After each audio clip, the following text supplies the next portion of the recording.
তো স্যার লাইটটা দিলে ভালো হয়। অস্পষ্ট আসতেছে, হ্যাঁ অস্পষ্ট দেখা যায়। অস্পষ্ট লাইট দিতে হবে। হুম, হুম, অস্পষ্ট। দেখেন একটাই চলবে কিনা না আরো দিতে হবে। জি স্যার, ঠিক আছে, দেখা যাচ্ছে। না ডে লাইট তো ঠিক দিনের আছে আলো স্যার। আবার পরে না, কিন্তু তারপরে বললাম লাইট অন তো সমস্যা নেই। স্যার আমি দেখতে পাচ্ছি না, ঝাপসা দেখা যাচ্ছে।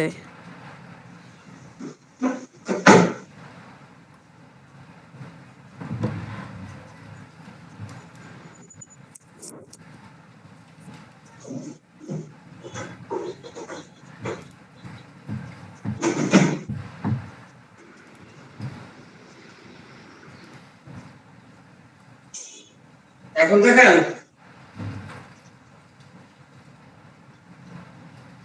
হ্যাঁ জি স্যার, দেখা ক্লিয়ার। যাচ্ছে।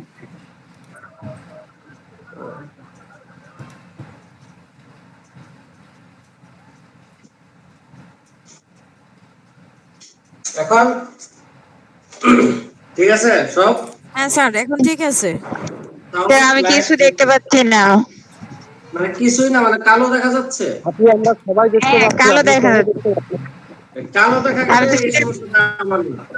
কালো যদি দেখা যায় এই সমস্যাটা আমার না। আমার বড় তো দেখা যেতে পারে ধরেন আমেরিকান না দেখা সাবকন্টিনেন্ট বাঙালির মতো দেখা যেতে পারে, ঠিক আছে। কিন্তু আফ্রিকান যদি দেখা যায় তাহলে এটা আমার দায়িত্ব, এটা আপনি ঠিক করেন। আচ্ছা আজকে গতদিনে একটু বাকি ছিল একটা টপিক, সেটা হচ্ছে ভেনচিত্রের একটা ম্যাথ করাচ্ছিলাম, ওইটাতে আটকে গিয়েছিল। তো এটা 5 মিনিটস বলছি, এটা একটু ডিসকাস করবো। এরপর আজকে নতুন চ্যাপ্টার যেটা আছে আমাদের ধারার যোগফল করাবো। ধারা আপনারা জানেন, দুইটা ধারা সমান্তরাল গুরুত্ব, ভেরি ইম্পর্টেন্ট চ্যাপ্টার, খুবই সহজ এবং মজার, ঠিক আছে। স্যার আমি তো আজকে প্রথম জয়েন করছি, তা আগে কোনটুকু হয়েছে জানি না তো। তো আজকে প্রথম জয়েন করছেন সেটা সমস্যা না, এটা 5 মিনিট, আপনি 5 মিনিট মনে করেন যার সাথে আমারও দেখতেছেন আর কিছুই না, ঠিক আছে। এরপরে আপনি নতুন টপিকে যখন ঢুকবো আচ্ছা, তখন সবাই একটু মাইক্রোফোনটাকে অফ করে রাখি, যে কথা বলবে সে অন করে কথা বলে আবার অফ করে দেবে। হ্যাঁ ইটস ওকে, যে আপু বলেছেন exactly right, thanks for your suggestion. আপনারা সবাই মিউট করে ফেলেন। ইন এনি কেস আপনাদের কোনো কোয়েরি থাকলে সেক্ষেত্রে আপনারা আনমিউট করে আমাকে কোয়েশ্চেন করতে পারবেন। আপাতত শুধুমাত্র আমার মাইক্রোফোনটা অন থাকবে। সো ভেন্সিতর পড়াচ্ছিলাম, I am opening the book actually.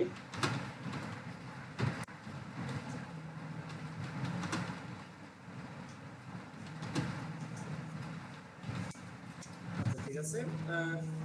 গতদিন কোন ম্যাথ করাচ্ছিলাম ঠিক আমার মনে নাই। আজকে নতুন একটা ম্যাথই দেখি, যা মনে আসে হয়তো গতদিন মতো হয়ে যেতে পারে।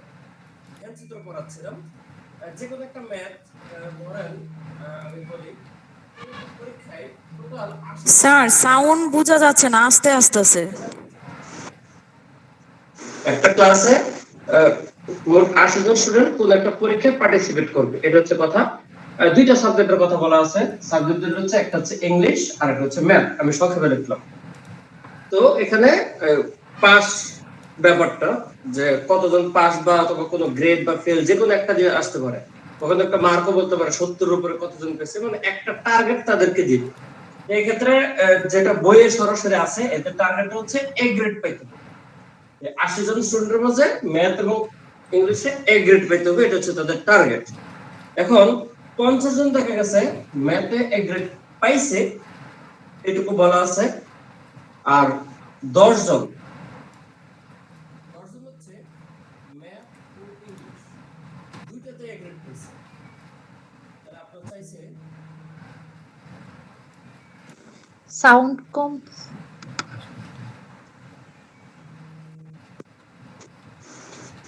তো চাইছে শুধু ইংরেজিতে কতজন পেয়েছে। আমি শুরুতে একটু জটিল ম্যাথ দিলাম, একেবারে সহজ দিয়ে শুরু করি নাই, একটু কমপ্লেক্স দিয়ে শুরু করেছি, কারণ এটা বুঝলে আপনারা ইজি গুলো বুঝবেন, ঠিক আছে। শুধু ইংলিশে কতজন পেয়েছে এটা হচ্ছে কথা। আপনাদের একটা ভেনচিত্র ড্র করতে দুইটা সেগমেন্ট হলে এরকম একটা আয়তক্ষেত্রের ভিতরে আপনারা দুইটা সার্কেল ড্র করবেন। এর মধ্যে আমি এটাকে মনে করেন ম্যাথমেটিক্স আর এটাকে ইংলিশ দিয়ে আইডেন্টিফাই করলাম। তো এই সার্কেলটা হচ্ছে ম্যাথের সার্কেল আর এই সার্কেল হচ্ছে ইংলিশের সার্কেল। এখন আমাদের কথা হচ্ছে এখানে কিন্তু 3 প্রজাতির প্রাণী আছে, মানে ধরেন মানুষ, যে কিছু আছে শুধু ম্যাথে গ্রেড পাইছে কিন্তু ইংলিশে গ্রেড পায় নাই, কিছু আছে শুধু ম্যাথে গ্রেড পাইছে ইংলিশে গ্রেড পায় নাই। এটা যেমন কিছু ইংলিশে গ্রেড পাইছে কিন্তু ম্যাথে পায় নাই। আরেক প্রকার আছে যে দুইটাতে গ্রেড পায় বসে আছে, মানে ভালো স্টুডেন্ট।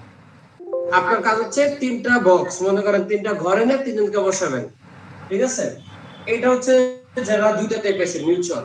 আপনি বলবেন যে এই কারা কারা দুইটাতে এ গ্রেড পাইছো তারা এই ঘরে গিয়ে বসো। তখন এই ঘরে কতজন এসে বসবে? 10 জন। কারণ এই 10 জন হচ্ছে দুইটাতে এ গ্রেড পাইছে, ম্যাথ এবং ইংলিশ, ঠিক আছে? এরপর আপনার বলবেন কারা কারা ম্যাথে এ গ্রেড পাইছো তারা এই ঘরে বসো। এখন ম্যাথ এই ঘরের ভিতরে ছোট্ট একটা পার্ট আছে, এই পার্টে হচ্ছে যারা ইংলিশও পাইছে তারা বসতে পারবে।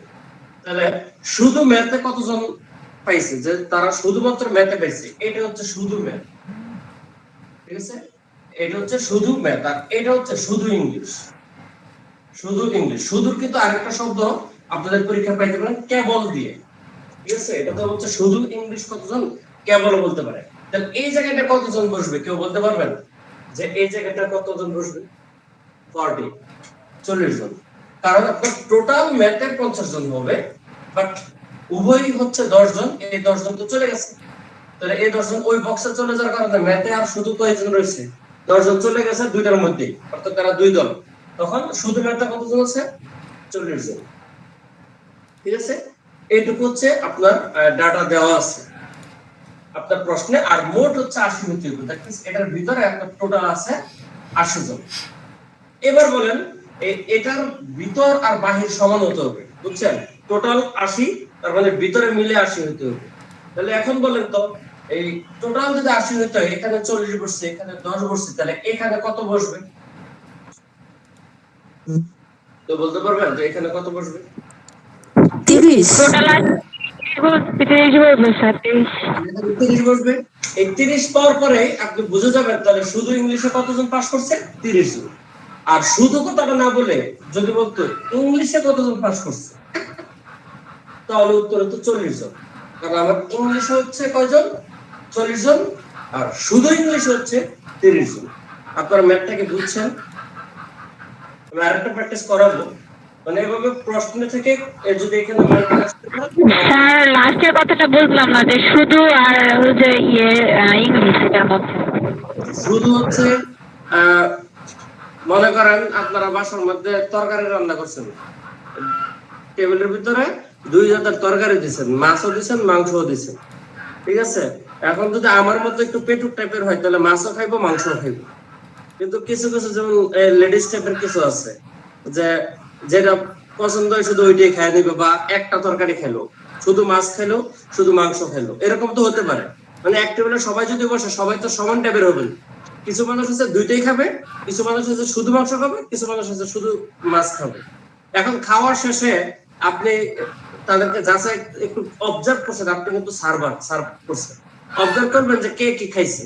তাহলে আপনার যদি সেখান থেকে আলাদা করতে হয় যে এখানে কিছু মানুষ যেমন আমার মতো যারা মাছ মাংস দুইটাই খাইছে, আর আপনি যাচাই করতে চাচ্ছেন যে শুধু মাছ কারা খাইছে, তাহলে বলেন তো শুধু মাছ যারা খাইছে তাদেরকে নিয়ে আপনি মনে করেন যে চা দিবেন, তাহলে সেই চা কি আমার ভাগে জুটবে কিনা? বলেন ইয়েস বা নো। আপনি দুইটাই খাইছেন। আমি দুইটা খাইছি, তার মানে আমার জুটবে না, কিন্তু আমি কিন্তু মাছ খাইছি। এখন আমি মাছ খাইছি আমার চা দেন, তাহলে তো হবে না। অর্থাৎ মাছ খাওয়ার জাতের মধ্যে 2টা জাত আছে, একটা হচ্ছে মাছও খাইছে আর কিন্তু আরেকটা খাইছে মাংস খাইছে, কিন্তু আরেকটা হচ্ছে যে শুধু মাছ খাইছে। এখানে প্রশ্ন হচ্ছে আপনার 2 রকম হতে পারে, যে ইংলিশে পাস মানে ইংলিশে পাস করছে, এটা হচ্ছে ফ্যাক্ট। অন্য কি করছে না করছে দেখার দরকার নেই, কিন্তু যখন শুধু ইংলিশ বলবে তখন কিন্তু দেখতে হবে যে সে ম্যাথেও পাস করতে 1 গ্রেড পাইছে কিনা, ওই জিনিসটা আমাদের কাউন্ট করতে হবে। তাহলে আপনার টোটাল ইংলিশ হচ্ছে ইংলিশের বৃত্তের ভিতরে যারা থাকবে সবাই হচ্ছে ইংলিশ, তার মানে ইংলিশে 1 গ্রেড পাইছে বা ইংলিশে পাস করছে যেটা বলে না কেন, সেটা হচ্ছে 40 জন। কিন্তু এই 30 জন হচ্ছে এই শুধু ইংলিশ, মানে একটা। এই 40 জন কিন্তু একটা, এই 30 জন কিন্তু শুধু এক জাতের কাজ করছে, কিন্তু এরা 2 জাতের। শুধু কথাটা বললে আপনার যারা উভয় ওইটা বাদ দিয়ে দিতে হবে। নির্ধারিত ডাটা থেকে উভয় জিনিসটা বাদ যাবে, এটাকে বলে মিউচুয়াল আর ইন্টারসেকশন না। এই জিনিসটা হচ্ছে আপনার ম্যাথ ইন্টারসেকশন ইংলিশ, এই জিনিসটা হচ্ছে ইন্টারসেকশন, অর্থাৎ কমনটা বাদ যাবে শুধু বললে, আর শুধু না বললে কমন আর কমন মানে যেটা টোটাল সার্কেলে যা আসে তা হবে।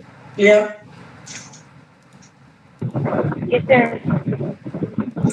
যদি কোন ক্লিয়ার কথাটা কোন কথাটা বললে ইংলিশের উত্তরটা 40 হইতো, 30 যোগ 10, তখন ল্যাঙ্গুয়েজটা কিরকম হইতো? তখন ল্যাঙ্গুয়েজটা হতে হতো যে ইংরেজিতে কতজন পাস করছে বা ইংরেজিতে কতজন এ গ্রেড পেয়েছে, এটা মানে শুধু কথাটা থাকবে না, বুঝছেন? যদি ইংরেজিতে কতজন পাস করছে তাহলে যারা ম্যাথে পাস করছে তাদেরটাও ধরতে হবে, আর শুধু ইংলিশে পাস করছে সেটাও ধরতে হবে। এখানে দেখেন আমার কথা হচ্ছে ভাই, এখানে সুন্দর করে একে শুনুন। শুধু ম্যাথে কতজন পাস করছে? 40। কিন্তু ম্যাথে কতজন পাস করছে? 50। শুধু ইংলিশে কতজন পাস করছে? 30। কিন্তু ইংরেজিতে কতজন পাস করছে? 40। দুইটাতে কতজন পাস করছে? 10। ক্লিয়ার? যে কোনো একটাতে কতজন পাস করছে বলেন তো? 70। 80। মানে যে কোনো একটা, কথাটা হচ্ছে যে এরা অ্যাটলিস্ট একটাতে পাস করছে, মানে একটা বা উভয়, যে কোনো একটা বলতে বোঝা যাচ্ছে এই জিনিসটা, এই ইউনিয়ন বি অর্থাৎ ওভারঅল যেটা যারা অ্যাটলিস্ট পাস করছে, তাহলে এটা হচ্ছে আপনার 80 টোটালটা, এটা হচ্ছে অ্যাটলিস্ট যে কোনো একটাতে পাস করছে। আর যদি বলে যে কেবল এক বিষয়ে পাস করছে কতজন, প্রশ্নটা হচ্ছে কেবল এক বিষয়ে পাস করছে কতজন, তখন 70 হবে। তখন 70 হবে, এটা আর এটা এরা বাদ যাবে। পাস করছে 80, কেবল এক বিষয়ে 70, এই হচ্ছে আপনার ফ্যাক্ট।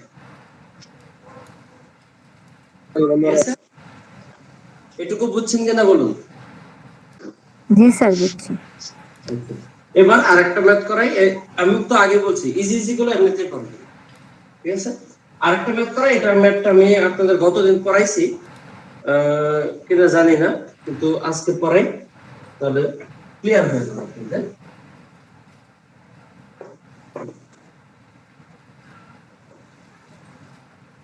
এটার ডাটাটা আমি এখানে লিখি, ঠিক আছে? আপনার ক্লাসে মোট হচ্ছে 30 জন, মোট 30, তার মধ্যে 18 জন হচ্ছে ফুটবল, 18 হচ্ছে ফুটবল খেলে, 18 জন ফুটবল খেলে। স্যার প্রশ্নটা যদি বোর্ডে লিখে নিতেন তাহলে বুঝতে সুবিধা হতো। ভাই পুরো প্রশ্ন লিখবো? জি জি। আচ্ছা লিখছি।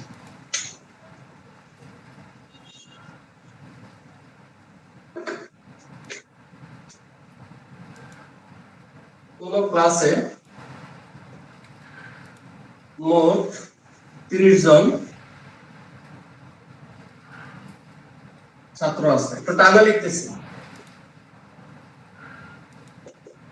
তাদের মধ্যে 18 জন, একটু সংখ্যা লিখি, ফুটবল এবং 14 জন ক্রিকেট খেলে, এইটুকু দেয়া আছে। 5 জন কিছুই খেলে না, 5 জন হচ্ছে কিছুই খেলে না, তাহলে কতজন উভয়ই খেলে? এগুলো কিন্তু আমি লাস্ট যে সূত্র দিয়ে পড়াইছি, আগে বলছি দুই উপাদান বিশিষ্ট অঙ্কগুলো সূত্র দিয়ে করাটাই বেটার, ইজিলি হয়ে যাবে। তারপরে ভ্যানসিতে যদি ড্র করতে চান, এই হচ্ছে কথা। তার মানে আপনার এবার যদি চিন্তা করেন, এর চারটা ক্ষেত্রে এর ভিতরে আমার 30 জন হইতে হবে, এই হচ্ছে কথা। মোট 30, তাহলে এর ভিতরে হচ্ছে 30 জন হবে। এর মধ্যে দুইটা সার্কেল, একটা হচ্ছে ফুটবলের সার্কেল আর হচ্ছে ক্রিকেটের সার্কেল। এই দুই সার্কেলের ভিতরে ঢুকবে কতজন জানেন? 25 জন। কারণ যারা খেলবে তারাই এই সার্কেলের ভিতরে ঢুকতে পারবে, কিন্তু এই যে 5 জন আছে কিছুই খেলে না, সেই সার্কেলের বাইরে বসে দর্শক খেলে। মাঠে ঢুকছে, ঠিক আছে, এই হচ্ছে মনে করেন মাঠটা, ঠিক আছে, 30 জন স্টুডেন্ট গেছে, এই 25 জন হচ্ছে খেলাধুলা করবে, 5 জন দর্শক, কারণ তারা কিছুই খেলে না। কথা রাখলে, কারণ তার সার্কেলের ভিতরে আর বাইরে মিলে কিন্তু মোট স্টুডেন্ট হতে হবে, ঠিক আছে, বাইরে মোট স্টুডেন্ট 30, তার মানে ভিতরে 30 হতে হবে, 5 জন বাইরে চলে গেছে। এই জিনিসটা বুঝছেন তো? আগে কিন্তু এখানে কিছু করিনি, কারণ সবাইই বলছে বাংলা বা ইংলিশ কিছু না কিছু করে, দ্যাটস ওয়াই এই ডাটাটা মিস ছিল। এবার এখানে 5, তার মানে এই ভিতরে আপনার হবে কত? 25। এখন আপনার চাইছে যে উভয় খেলে কতজন? কতজন? দুইটাই খেলে, অর্থাৎ এই ডাটাটা চাইছে মাঝখানে। এটা যেহেতু চাইছে আমি তো জানি না, এজন্য এটা ধরতে হবে x, এই জিনিসটা x। এবার এইখানে কত হবে? কেউ কি বলতে পারবেন আপনাদের মাঝে? যদি কেউ বলতে পারেন শুধু সে আনমিউট করে বলেন, আদারওয়াইজ এই জি না স্যার পারতাম না, এটা করার জন্য কি sir 18 minus x 18 minus x, exactly right. 18 জন ফুটবল খেলে, তার মানে ফুটবলের বৃত্তের ভিতরে 18 জন বসার কথা, কিন্তু এখানে বসছে x জন, তাহলে এখানে থাকবে 18 মাইনাস x। সেম এটা যদি বুঝেন তাহলে এটা বুঝবেন, তাহলে এটা আছে 14 জন, তাহলে এটা হবে 14 মাইনাস x। এখন এই তিনটা যোগ করে হওয়ার কথা হচ্ছে 25, কারণ এই তিনটা মিলে হচ্ছে 25 জন, 30 জনের মধ্যে 5 জন তো এখানে, তাহলে আপনি 18 minus x plus x plus 14 minus x equal to হবে 25। এর মধ্যে এই দুটো বাদ, প্লাস মাইনাসে বাদ, আপনাদের 32 বিয়োগ x ইকুয়াল টু 25, তার মানে x এর মানটা 7 আসবে। সুতরাং 7 জন হচ্ছে দুইটাই খেলে, উভয়ই খেলে। কারো সমস্যা থাকলে বলেন, এই চ্যাপ্টার শেষ, এখন ওই যে ধারার যোগ চলে যাবে। স্যার একটু ইন্টারাপ্ট হয়েছে, একটু বলে দেন প্লিজ লাস্টের টুকু। না লাস্টের টুকু বলতে কি কিভাবে 25 হলো? ও আচ্ছা স্যার, বুঝতে পেরেছি। ওটা যোগ বিয়োগ জাস্ট। আর কেউ বুঝেন না এমন আছেন? স্যার একটু আবার বুঝে স্যার আর একটু বুঝিয়ে দেন স্যার। টোটাল 30 জন স্টুডেন্ট, অর্থাৎ এই আয়তক্ষেত্রের ভিতরে 30 জন বসবে, কারণ মোট স্টুডেন্ট 30। এটা বুঝছেন? তারপর ভ্যানচিত্রে দুইটা বৃত্ত থাকে। এই বৃত্তটা হচ্ছে আপনাকে যে প্রেক্ষাপটটা বলবে, ধরেন বাংলা ভাষা, ইংরেজি ভাষা বলতে পারে, ফুটবল খেলে, ক্রিকেট খেলে, যে কোনো একটা প্রেক্ষাপট তো বলবে। প্রেক্ষাপটের ভিতরে যারা ইনক্লুডেড তারাই শুধুমাত্র বৃত্তের ভিতরে ইনক্লুডেড। মনে করেন এই বৃত্তটা হচ্ছে যারা ফুটবল খেলে তারা, আর এই বৃত্তটা হচ্ছে যারা ক্রিকেট খেলে তারা। তাহলে একমাত্র যারা খেলে তারাই তো এই মাঠের বৃত্তের ভিতরে যেতে পারবে, আর বাকিরা কই থাকবে? বৃত্তের বাইরে থাকবে, যারা খেলে না। তাহলে প্রশ্নে এই ডাটাটা নাও থাকতে পারে, বলতে পারে যে সবাই কোনো না কোনো খেলা খেলে, তার মানে বুঝতে হবে এই দুইটা সার্কেলের ভিতরেই 30 জন বসবে। যদি বলে প্রত্যেকে কোনো না কোনো খেলা খেলে, তার মানে দুইটা মিলিয়ে আমাদের 30 হয়ে যেত। যেহেতু বলছে 5 জন কিছুই খেলে না, তার মানে আগে 5 জন বসায় নেন এখানে, অর্থাৎ এই 5 জন হচ্ছে দর্শক, কিছুই খেলে না। তাহলে খেলে কতজন? 25 জন। তাহলে 25 জন মিলে দুইটা খেলা খেলে, চাইছে উভয় কোনটা খেলে, কতজন? উভয়ই খেলে। তাহলে আমি যেটা এটা চাইছে, যেটা চাবে সেটা তো x ধরনের, আমরা জানি, তাহলে ধরে নিলাম x। এবার এই যে ফুটবলের সার্কেল, মনে করেন এটা হচ্ছে ফুটবলের সার্কেল, মানে এই সার্কেলের ভিতরে বসতে পারবে 18 জন, কারণ এরা ফুটবল খেলে। তার মধ্যে এই জায়গাটুকুতে বসে গেছে x জন।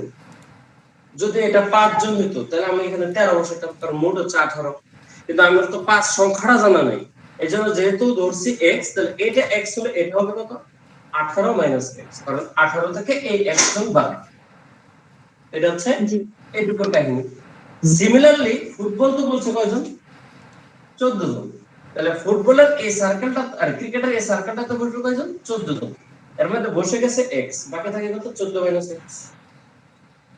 তাহলে এটা এটা তিনটা অংশ, দুইটা সার্কেল মিলে তিনটা অংশ ক্রিয়েট হয়েছে। এই তিনটা অংশে মিলে হবে 25, অর্থাৎ এটা যোগ এটা যোগ এটা ইকুয়াল টু 20। এর মধ্যে এই x x এ কাটা, যদিও কাটা যায় না, বোঝানোর জন্য বললাম এটা কাটা। তাহলে 18 আর 14 কত? 32। 32 বিয়োগ হচ্ছে x ইকুয়াল টু 25। এখান থেকে x এর মান তো 7, আশা করি বুঝছেন। স্যার একটা প্রশ্ন ছিল, বলেন।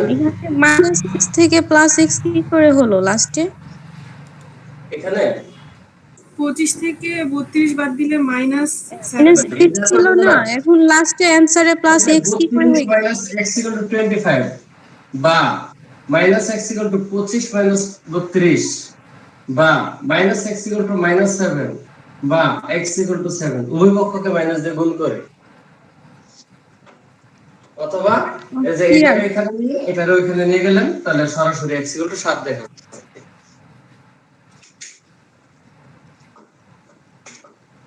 সমাধান চর্চা করবেন, তাহলে এগুলো ইজিলি পারবেন। তো চলেন আমরা একটু ধারা শিখাই আপনাদের।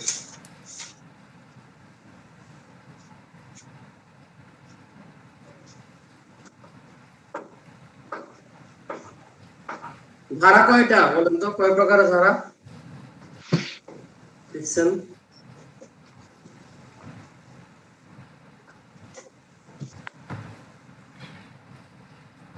জীবনে ধারা কয় প্রকারের শিখছেন জানেন না?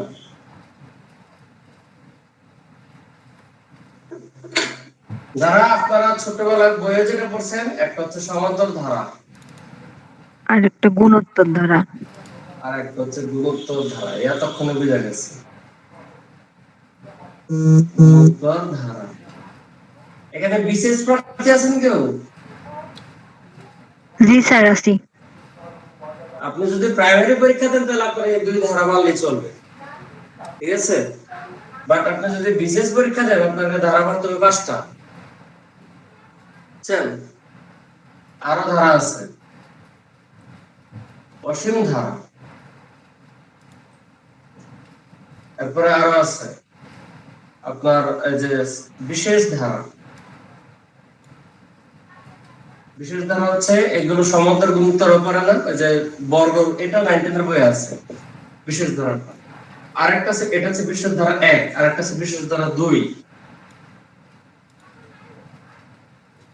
এটা হচ্ছে আইকিউ। কোন নির্দিষ্ট নিয়ম মানে না, আপনাদের মেন্টাল এবিলিটি কিন্তু আছে। অনেক পরীক্ষায় মেন্টাল এবিলিটি আসে। মনে করেন আমি একটা ধারা লিখতাম 2, 3, 5, 8, 13, 21, তারপরের পরটা কত হবে বলেন তো?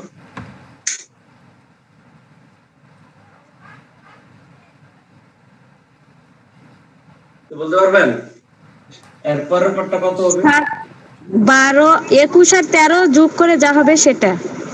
কত হবে? আমি বলবো নাকি? মাথাটা একটু খাটান না। স্যার 6 হবে। এই যে কত?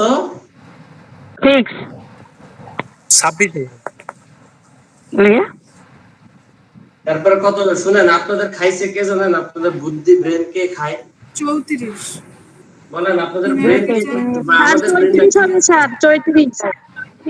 হ্যাঁ, না আপনাদের একটা আইকিউ উত্তর দে, বলেন তো আমাদের ব্রেন কে খাচ্ছে? জানি না তো স্যার। না? স্যার লকডাউন ইন্টারনেট একটা বিশেষ প্রজাতির পোকা আছে, এই পোকাটা আমাদের মাথার ভিতরে ঢুকে গেছে, এটা প্রতিনিয়ত আমাদের ব্রেন খাচ্ছে, এটা সবার ভিতরে ঢুকে গেছে, বুঝছেন? কিন্তু এটা এই কেমনে ঢুকে জানেন তো? এই চোখ দিয়ে ঢুকে আর হাত দিয়ে ঢুকে। এই মোবাইল হচ্ছে পোকা, মোবাইল আমাদের ব্রেনটা খাই ফেলছে।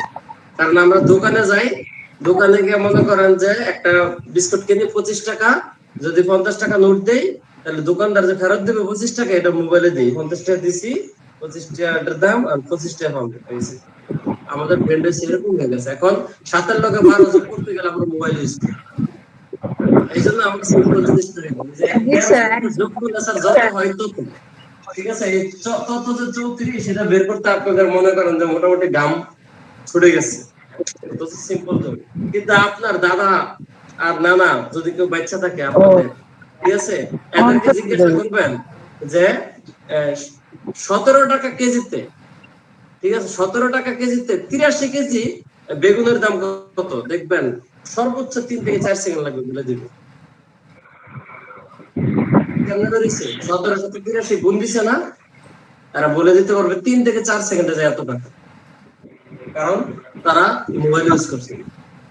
যাক, এই যে এটা হচ্ছে ধারা, এটা হচ্ছে আইকিউ ধারা। কিভাবে হয়েছে?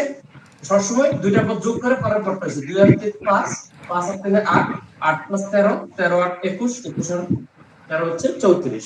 এই যে ধারাটা, এটা হচ্ছে বিশেষ ধারা, আইকিউ। এগুলো কিন্তু সিকোয়েন্স বা প্যাটার্ন মেইনটেইন করবে না। এটা এই ধারাটার একটা নাম আছে ফিবোনাক্সি ধারা। ফিবোনাক্সি একজন গণিতবিদ, উনি ধারাটা ক্রিয়েট করছে। তো সব ধারা এরকম ফিবোনাক্সি থাকবে না, এই টাইপের ধারাও আপনাদের পরীক্ষার মাঝে মাঝে চলে আসতে পারে। আইকিউ এটা আপনাদের এই ম্যাথ কোর্সের অন্তর্ভুক্ত না। কথাটা বুঝছেন? এই ধারাটা ম্যাথ কোর্সের অন্তর্ভুক্ত না, এটা মানসিক দক্ষতার অন্তর্ভুক্ত। দ্যাটস ওয়াই আমি এটা বলবো না আপনাদের। আমি এইটুকু পর্যন্ত পড়াবো, এইগুলো একটু হালকা হিন্টস দিব। মূল আপনাদের প্রাইমারির জন্য এটাই, কেন সমান্তর এবং গুণোত্তর। এরপরে লাস্টে এটা জাস্ট একটু হিন্টস দিব। ঠিক আছে, আপনাদের মধ্যে কেউ কেউ বিশেষ পরীক্ষাতে আছেন, এটা আপনাদের মানসিক দক্ষতার পার্ট।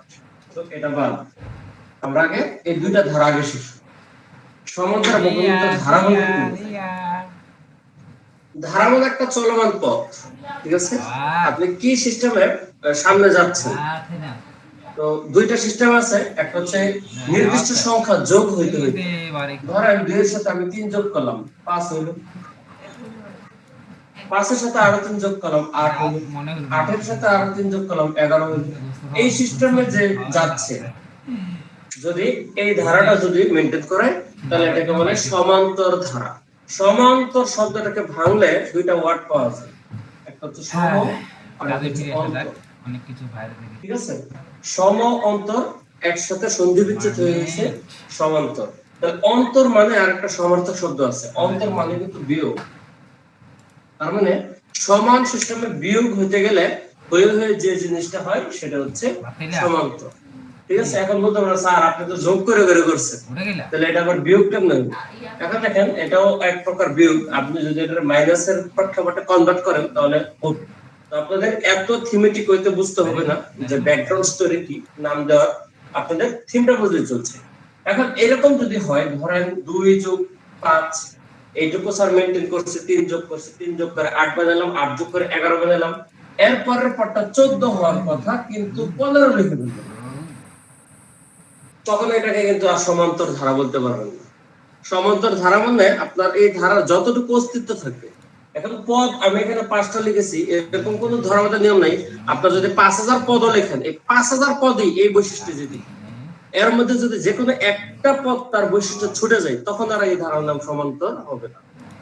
অর্থাৎ যে কোনো ধারার নাম্বার 1 বৈশিষ্ট্য যে সিকোয়েন্সে যাবে টিল দ্য এন্ড, তার বৈশিষ্ট্য সেম থাকতে হবে। এটা হচ্ছে ধারা। যদি বৈশিষ্ট্য সেম না থাকে তাহলে তার নাম আর ধারা হবে না। এই হচ্ছে কথা। এখন এটা যেমন নির্দিষ্ট সংখ্যা গুণ হইতে হইতে গেছে, মনে করো কত গুণ হয়ে গেছে, 3 যোগ করে করে গেছে, সরি যোগ করে করে। এখন আমি আবার একটা 2 দিয়ে শুরু করি, 2 এর সাথে 3 গুণ দিয়ে দিই, মনে করো তাহলে কত হবে 6, 6 এর সাথে 3 গুণ দিলে 18, 18 এর সাথে 3 গুণ দিলে 54, 54 এর সাথে 3 গুণ দিলে 162। এই সিস্টেমে মনে করেন যে সে যদি সামনে যায়, অর্থাৎ নির্দিষ্ট সংখ্যা গুণ হতে হতে, তখন সেটাকে বলে গুণোত্তর ধারা। এই যে গুণ, এখানে পাবেন গুণ আর এখানে হচ্ছে অন্তর। তার মানে এটা যোগ বিয়োগের ব্যাপার, এটা গুণের কি তুই মার খাও ভিডিও। এটা হচ্ছে প্রেক্ষাপট। আপনারা দুইটা ধারা বুঝছেন তো? এখন ধারা একই প্যাটার্নের কোশ্চেন হয়, 2 রকমের প্রশ্ন হয়। একটা হচ্ছে তম পদ নির্ণয়, এটার আবার সাব ক্যাটাগরি আছে কিছু, আর একটা হচ্ছে সমষ্টি নির্ণয়। আমাদের ইউটিউব চ্যানেল আছে না, ধরেন আপনার এটা একটা ধারা, ওখানে আপলোড দিব, এটুকু মুছে দিলাম যে এটুকু শেষ। আর ওখানে এখন এটুকু যোগ করলে কত? যারা যারা ঠিক আছে, মিস করছে এখন যোগ করলে কত আমরা বের করতে পারবো? 5 আর 2 7, 7 আর 15, 15 আর 15 30, 30 আর 11 কত? এটুকু যোগ করলে পাওয়া যাচ্ছে 124। কি সুন্দর পারিস, 30 পদে দিন ধারা যোগ কর, কোনো ব্যাপারই না। এখন কথা হচ্ছে আপনার যদি বলে এই সিস্টেমে আপনাকে যদি এখন 5000 পদ দিয়ে দেয়, এমনি যাইতে যাইতে যেতে 5000 পদ গেল, এবার বলো যোগ কত? আপনি কি বসে ক্যালকুলেটর যোগ করবেন? যোগ করে করে 2 যোগ 5 যোগ 8 যোগ 11 যোগ 14 যোগ, এভাবে না। এই কাজটাকে সহজ করার জন্যই ম্যাথমেটিশিয়ানরা আমাদের ফর্মুলা করে দিয়েছে। অথবা আপনি বলতে পারেন, আপনার মনে কিউরিওসিটি হতে পারে, আচ্ছা এই সিস্টেমে তো গেছে 1টা 2টা 3টা 4টা 5টা, স্যারে 5টা পদ লিখছে, এই সিস্টেমে গেলে 200 নম্বর পদটা কি হতে পারে? আপনি আঙ্গুল বললে বের করতে পারবেন। কিন্তু ওই কাজটা যদি না করা লাগে, দ্যাটস ওয়াই ম্যাথমেটিক্স কি করতেছে, আপনাকে ফর্মুলা করে দিয়েছে যে আপনি নির্দিষ্টতম পদ বের করতে পারবেন। আপনার যা মন চায়, আপনি যদি মনে চায় যে স্যার 161তম পদ কত, সূত্র আছে বসাই দেবেন, কাজ শেষ। আপনার যদি মন চায় যে স্যার এরকম ভাবে যদি আমি 30টা পদ যোগ করে দিই, স্যার কত হবে, সূত্র আছে বসাই দিই। এই দুই ক্ষেত্রে সেম। গুণোত্তর ধারার ক্ষেত্রে আপনি নির্দিষ্টতম পদ বের করতে পারবেন বিল আর সমষ্টি বের করতে আর পারবেন। এটাই হলো সিম্পল প্যাটার্ন, তেমন জটিল কিছু নেই। ওকে, আমি চলেন স্যার ছোট্ট একটা প্রশ্ন করবো স্যার এখান থেকে। বলেন। স্যার এই যে আপনি বললেন যে 11 সাথে 3 যোগ করলে যদি 14 হতো তাহলে এটা সমান্তর ধারা হইতো, কিন্তু যখনই এটা 15 হয়ে গেছে তখন এটার নাম কি হবে? ও আচ্ছা, এই ধারার নাম তখন এটার নাম, এটার কোনো ধারা হইল না।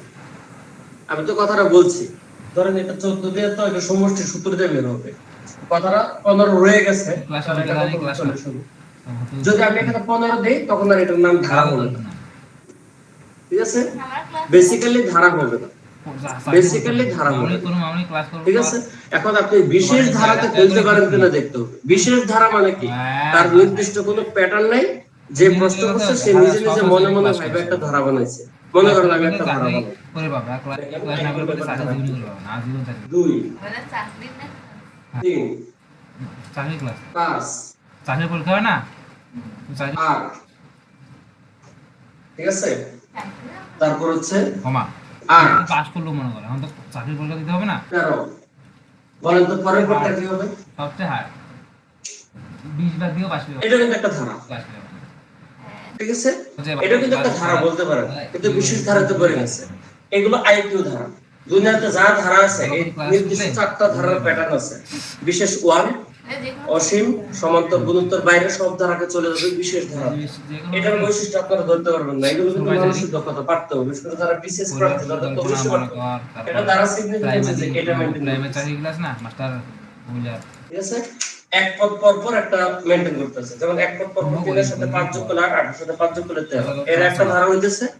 আর 2 এর সাথে 3 যোগ করলে 5, 5 এর সাথে 3 যোগ করলে 8, 8 এর সাথে 3 যোগ করলে এটা হবে 11, পরের পরটা হচ্ছে 11। এটা একটা ধারা। করে এখন এই জিনিসগুলো আপনাকে পরীক্ষা হলে দেখা মতো বুঝতে হবে, বুঝছেন?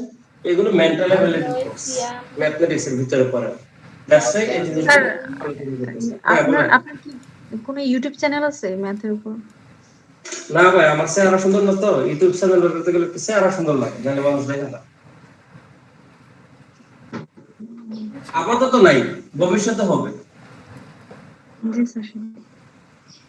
স্যার দ্রুত আপনার একটা ইউটিউব চ্যানেল করেন স্যার, হ্যাঁ, দ্রুত আপনার একটা ইউটিউব চ্যানেল করেন। আপনি যতগুলো ক্লাস বিভিন্ন জায়গায় করান ওগুলো সব আপলোড দিয়ে রাখবেন, আপনার না ভাই। সব স্টুডেন্টদের উপকার হবে। বিভিন্ন জায়গায় বিভিন্ন ক্লাস নেই, সব আপলোড দিব না। এই জগা কিছু ইউটিউব চ্যানেল বানাবো না। ইউটিউব চ্যানেলে বিশাল প্ল্যান আছে, সেগুলো বানাবো। তবে আপাতত আমার বইয়ের প্ল্যানগুলো আগে শুনি, মানে লিখিত প্ল্যাটফর্মগুলো শেষ হওয়ার পরে ভিডিও প্ল্যাটফর্মে যাবে, মানে অ্যানালগ সিস্টেমটা আগে শেষ করি। রিডিংয়ের বই লিখছি, প্রিলির বই চলছে। ভিডিও খুব ভালো হয়, অন্যান্য ক্লাসগুলো এরকম ক্লিয়ার হয় না। সমস্যা নাই স্যার, আমরা আপনার পাশে আছি বুঝছেন, আপনি জি জি পাবেন। আপনাদের যদি কারো বয়স শেষ পর্যায়ে না হয়, মানে আমার মতো বুড়া না হন, ঠিক আছে, তাহলে সমস্যা নেই। আপনারা আপনাদের চাকরির বয়সে আমার ইউটিউব চ্যানেল ইনশাআল্লাহ পাবেন, ঠিক আছে? আর একটু শেখা নেই, কেমন মেকআপ করতে হয় বুঝেন না, কিছু অনেক কিছু শেখার ব্যাপার আছে। তো ইউটিউব চ্যানেলটা একটু চেহারাগুলো কেমন সুন্দর থাকে, কোন অ্যাঙ্গেলে লাইট ফেললে চেহারাটা ফোকাস করবে, ঠিক আছে? যদিও বউ শুনলে সমস্যা, ঘুমাইতেছে মনে করাই, ঠিক আছে? একটা হেভি ফানি সমান্তর ধারা গেল, এখন সমান্তর ধারা স্যার আপনার হাসিটা খুব সুন্দর, মেকআপ মারতে হবে না। ক্লাসের মধ্যে কি জি জি, থ্যাংক ইউ, ধন্যবাদ, খুশি হয়ে গেছি, ঠিক আছে? স্যার এটা তো ক্লাসের, মানে এটা হচ্ছে শিক্ষণীয় একটা জিনিস, আপনি চ্যানেল খুললেন, কিন্তু এটা তো চেহারা কোনো ফ্যাক্ট না। না, চ্যানেল খুলবো ইনশাআল্লাহ, খুলবো। আগে বইটা লেখার কাজ শেষ করি, তারপর হচ্ছে চ্যানেলের দিকে যাবো। আগে এই লেখালেখির কাজটা শেষ করি, ওইগুলো চলতেছে তো। এটা হচ্ছে একটা ধারা লিখলাম, এমনি একটা ধারা লিখছি, বুঝছেন? এটা দিয়ে আপনাদের ম্যাথের মোটামুটি বেসিকটা ক্লিয়ার হলো। সমান্তর ধারা যদিও নাম না বললো, এখন আশা করি বুঝে যাবেন, ঠিক আছে? আপনারা 3টা পদ অ্যাডজাস্ট করে বুঝে যাবেন যে এটাকে ধারা সমান্তর নাকি গুণোত্তর।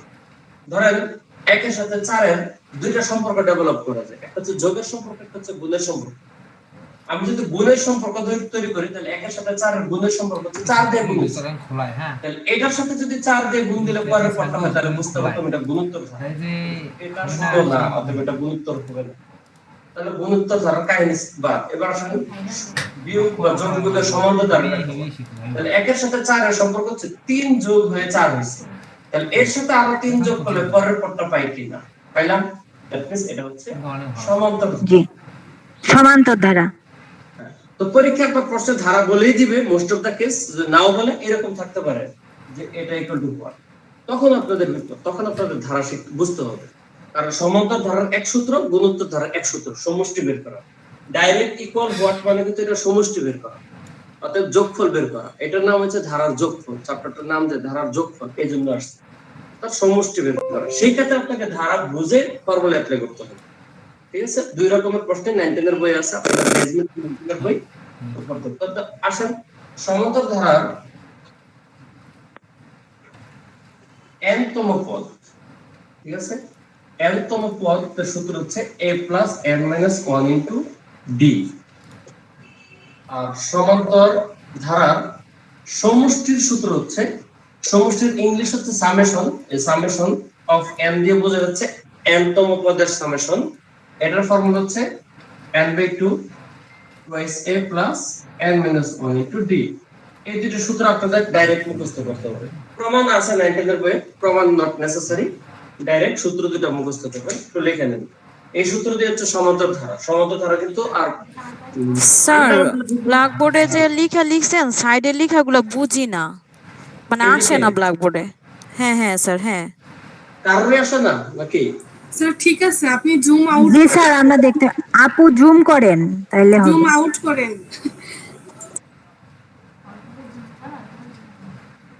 আপনাদের একটু অ্যাডজাস্ট হয়ে যান গুগল মিটের সাথে, বুঝছেন তো? কারণ এই যে এই বোর্ডটা কিন্তু এই যে এখানেও দেখা যায়, যেমন দেখেন আমার বাসার এই পাশে টাইলসটা খুব সুন্দর না? জি স্যার। তার মানে বুঝছেন তো, টাইলসও দেখা যাচ্ছে এই পাশে। ঠিক আছে, আবার স্যার এই তো পাশে আমি দেখতে জুমটা কিভাবে করে আমি তো বুঝতাছি না। না বুঝলে তো এটাতে বুঝতে হবে আপনি আপনি। স্ক্রিনে টাচ করেন। আচ্ছা করতেছে। একটু পিন করে রাখেন। হ্যাঁ, তাহলে দেখবেন যে এই যে একদম পুরো বোর্ডটা দেখা যাবে, এই যে এইটাও দেখা যাবে, টপ টু বটম পুরোটাই দেখা যাবে, বুঝছেন? আমি প্রথমে আপনাদের ক্লাসে ঢোকার আগে কিন্তু দেখেন ক্যামেরা একটু নড়াচড়া করে, মানে এই এটা কোনো পার্মানেন্ট পজিশন নাই। কারণ কি, জুমে ক্লাস নিলে একরকম ফ্রেমিং হয়, মিডের একরকম ফ্রেমিং হয়, ফেসবুক লাইভের আরেক রকম ফ্রেমিং হয়। মানে ফ্রেম বলতে কি ডিসটেন্স, এই ক্যামেরার ডিসটেন্স সব এক এক অ্যাপসে এক এক রকম ডিসটেন্স থেকে হইলে পুরো বোর্ডটা কভার করে। এইজন্য আমার পজিশনটা সেম রাখতে পারি না, কারণ বিভিন্ন মাধ্যমে ক্লাস নেওয়া লাগে, তো এইজন্য পজিশনটা নড়ানড়ি করে। এইজন্য দেখবেন আপনাদের ক্লাস যদি শুরু হয়, যখন আপনাদের তো মিডে ক্লাস হয়, তখন দেখবেন প্রথম 2-4 সেকেন্ড একটু মুভমেন্ট হয়, মানে আপনাদের স্যার সূত্র দুইটা কাইন্ডলি একটু বুঝাই দেন, আমার হচ্ছে হঠাৎ করে লাইনটা চলে গেছিল। আচ্ছা, আপনার মনে করেন কোন একটা এরকম সমান্তর ধারা n তম পদ আছে, ধরেন এই ধারাটা আপনার বললো যে 17তম পদ কত, 17তম পদ কত, তখন আপনার সূত্র হচ্ছে a n - 1 * d।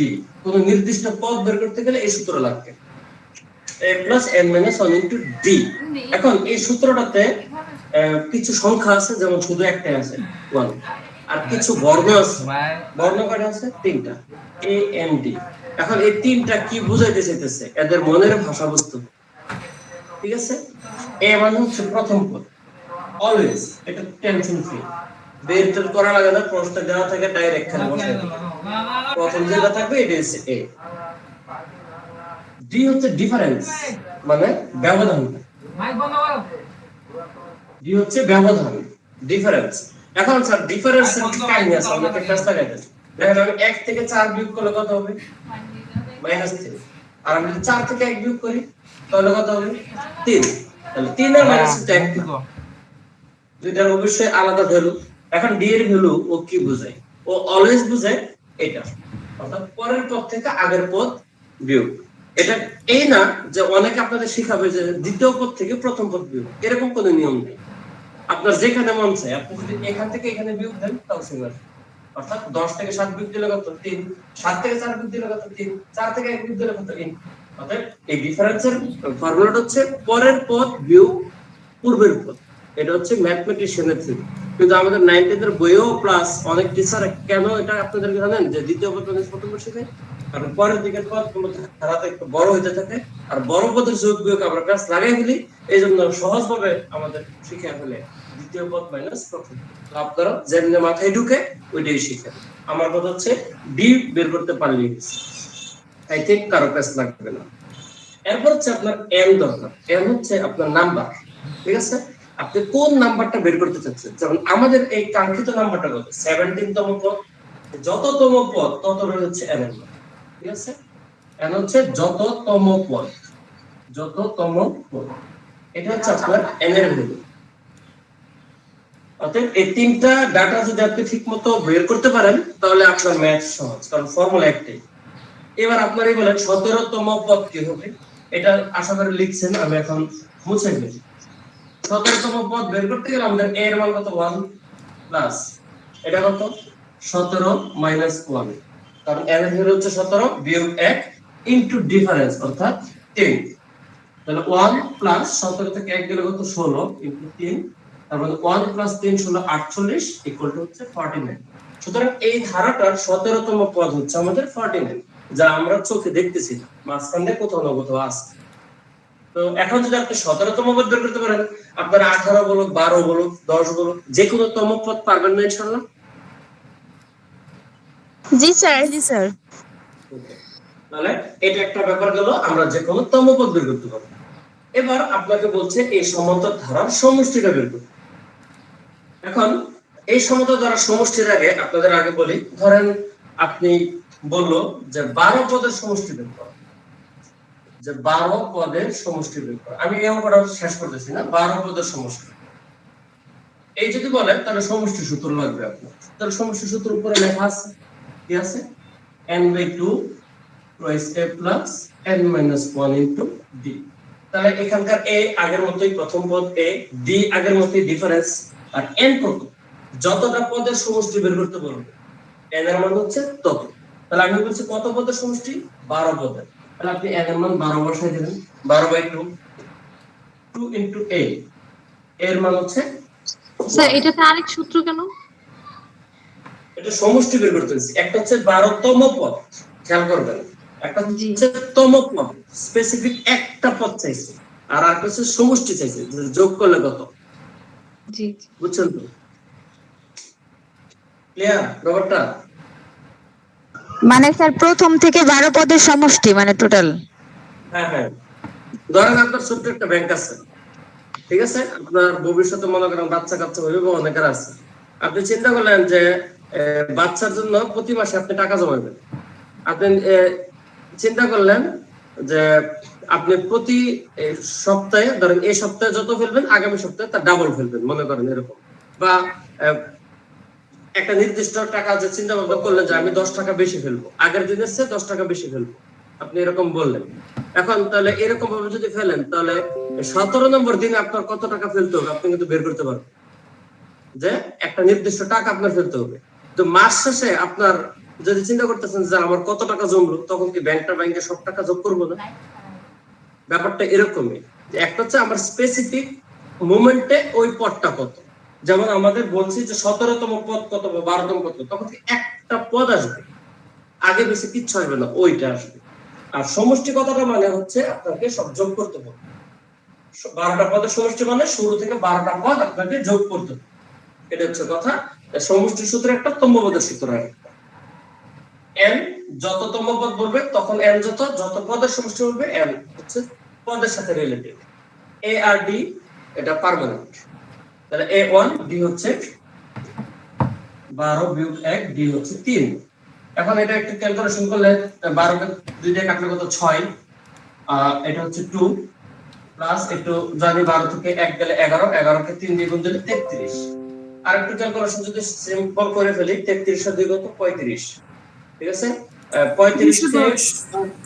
হ্যাঁ 210। এই হচ্ছে আমাদের 12 পদের সমষ্টি। কোন নির্দিষ্ট পদের সমষ্টিও বের করা আমাদের জন্য সহজ। কাহিনীটা বুঝছেন? জি স্যার। তাহলে এখন বলেন, আপনাকে বলছে এটা সমষ্টি বের করতে।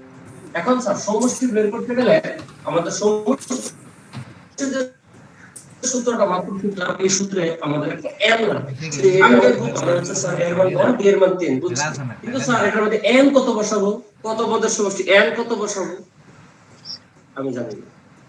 এই জন্য আপনাকে ফার্স্টে প্রিলিমিনারি একটা কাজ করতে হবে, এখানে পদ সংখ্যা বের করতে হবে, যে এখানে কয়টা পদ আছে। পদ সংখ্যা মানে হচ্ছে n এর মান, n হচ্ছে l - a / d + 1 সূত্র। পদ সংখ্যা বের করার সূত্র হচ্ছে l - a d / 1। এটার বাংলা সূত্র হচ্ছে এই যে এটা, শেষ পদ মাইনাস প্রথম পদ ভাগ হচ্ছে সাধারণ অন্তর প্লাস 1। এটা হচ্ছে ল্যাঙ্গুয়েজ ফরম্যাটে, এটা হচ্ছে ম্যাথমেটিক্যাল ফরম্যাটে। তো আপনাদের লাস্ট পদ আছে 73 মাইনাস ফার্স্ট পদ হচ্ছে 1, এর d হচ্ছে 3 প্লাস 1, তাহলে 72 ভাগ হচ্ছে 3 1, তার মানে এটা তো কত 324 প্লাস 1, সুতরাং এখানে 25টা পদ আছে। তাহলে এবার আপনি n এর সূত্র, এই যে সমষ্টি যেটা করছেন বসাই দেবেন, সরাসরি সূত্র 25/2 মানে n/2 2a plus n minus 1 into d equal to 3 বসালে আপনার কাহিনী শেষ। 25/2 তো কাটাকাটি যায় না, আগের মতো 2 রেখে দেন, সমস্যা নেই। আর এটা হচ্ছে 2 প্লাস 24 3 24 72, তাহলে 25 ভাগ 2 ইনটু এখান থেকে আসছে 74, তাহলে 2 দিয়ে 74 কে কাটলে আপনার আসছে 37। ঠিক আছে, তাহলে 25 ইনটু 37 গুণ দিলে যা আসে তা হচ্ছে এটা হচ্ছে সমষ্টি। আপনারা বুঝছেন কিনা বলুন?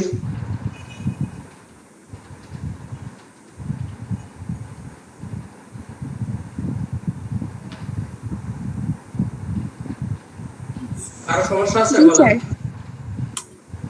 হ্যাঁ স্যার বুঝছি। ওকে, আর একবার বুঝে দেন। আমাকে একটা প্রশ্ন দেন, দেখি পারি। আরেকটা প্রশ্ন দেব, করতে দেব নাকি? স্যার 2 নাম্বারটা কি লিখলেন? SN এখানে জি স্যার এখানে, জি স্যার এখানে এসে বলতে সামেশন বলেছি, n তম পদের সামেশন সমষ্টি 25/2 n/2, এই যে আগে যে সূত্র লিখছি সমষ্টি সূত্র একটাই, বেশি জি সূত্র স্যার, না। স্যার আমাদের- এটা যদি স্যার, না আমরা বলা পারি। থাকে যে কততম পদের সমষ্টি বা কিছু, তখন আমরা n তম পদ বের করে নিব। হ্যাঁ, কততম পদের সমষ্টি যদি না বলা থাকে আপনার দুই ভাবে সমষ্টিটা বের করে বলতে পারে। একটা হচ্ছে আপনার কততম পদের সমষ্টিটা প্রশ্নে সরাসরি মেনশন করা থাকবে, অর্থাৎ আপনাকে কাজটা সহজ করে দিল, n পেয়ে গেলেন। প্রশ্ন সমান্তর দ্বারা কাজ হচ্ছে আপনার তিনটা লেটার নিয়ে a and d, a and d মনে রাখবেন, a and d and এর মধ্যে a আর d আমি অটোমেটিক্যালি প্রশ্নের তাকালে দেখা যাবে দুইটা, এই প্রথমটা d হচ্ছে খালি বিয়োগ করলে কাহিনী শেষ। তাহলে ভেজালটা হচ্ছে n এর মান, কখন n এর মানটা ডাইরেক্ট ক্লু থাকে, কখন ইনডাইরেক্টলি বের করে নেওয়া লাগে। যখন 12 পদের সমষ্টি 17 পদের সমষ্টি এরকম বলবে তখন আপনাকে nটা ডাইরেক্ট বলে দিচ্ছে। আর যদি এরকম বলা না থাকে যে ডাইরেক্ট বলে সমষ্টি, তখন এই সূত্র দিয়ে n বের করে নিতে হবে। এইটুকু হচ্ছে কাজ। আমি একটা ম্যাথ দেই, আপনারা করেন। শর্টকাট টটকাট এগুলো শুনেন, আপনারা যে কোনো বইয়ে বাজারে আপনারা শর্টকাট পাবেন। স্যার ঠিক একটু আছে, সাইডে আপনারা দাঁড়াবেন, বলবেন। কষ্ট করে দেখতে পাচ্ছেন। হ্যাঁ, একটু সাইডে দাঁড়ান স্যার, বোর্ডটা দেখতে পাচ্ছেন।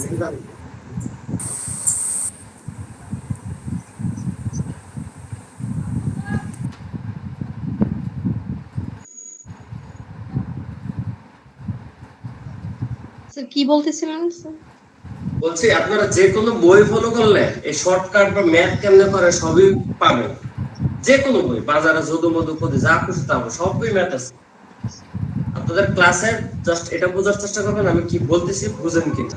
বোঝার পরে দেখবেন বাসার অঙ্ক, যে বই যার বাসায় আছে অঙ্ক ইজি হয়ে যাবে, 9 এর বই ধরবেন। অর্থাৎ কি বলি কথাগুলো শেষ করে দেখেন, খালি ফোকাসটা ম্যাথটা কেন উত্তর এটার দিকে তাকান, বুঝছেন? যেমন আমাদের পুরুষ মানুষ বউ যখন রান্না করে তখন তাদের নজরটা থাকে কই জানেন, কখন রান্নাটা শেষ হবে, এই জন্য কোনোদিন রান্না পারে না।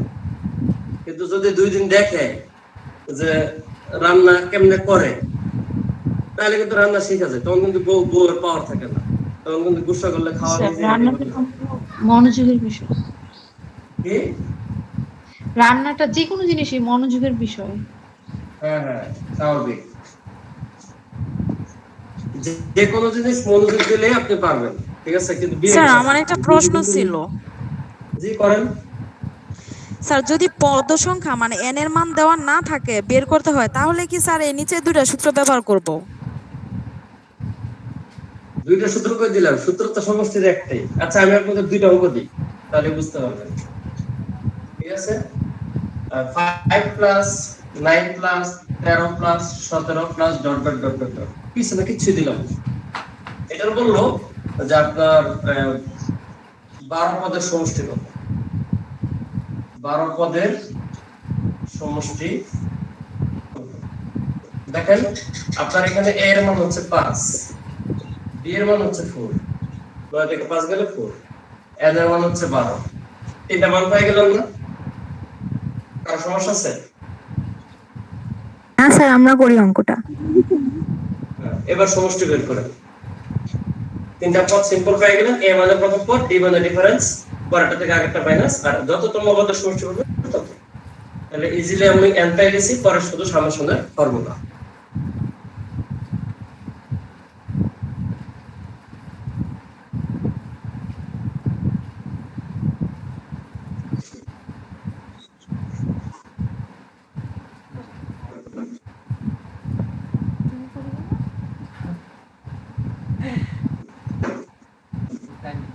আমি পড়ালেখা চাইনা দিয়ে আসছি, পড়ালেখা চাইনা কি গান গান পড়ালেখা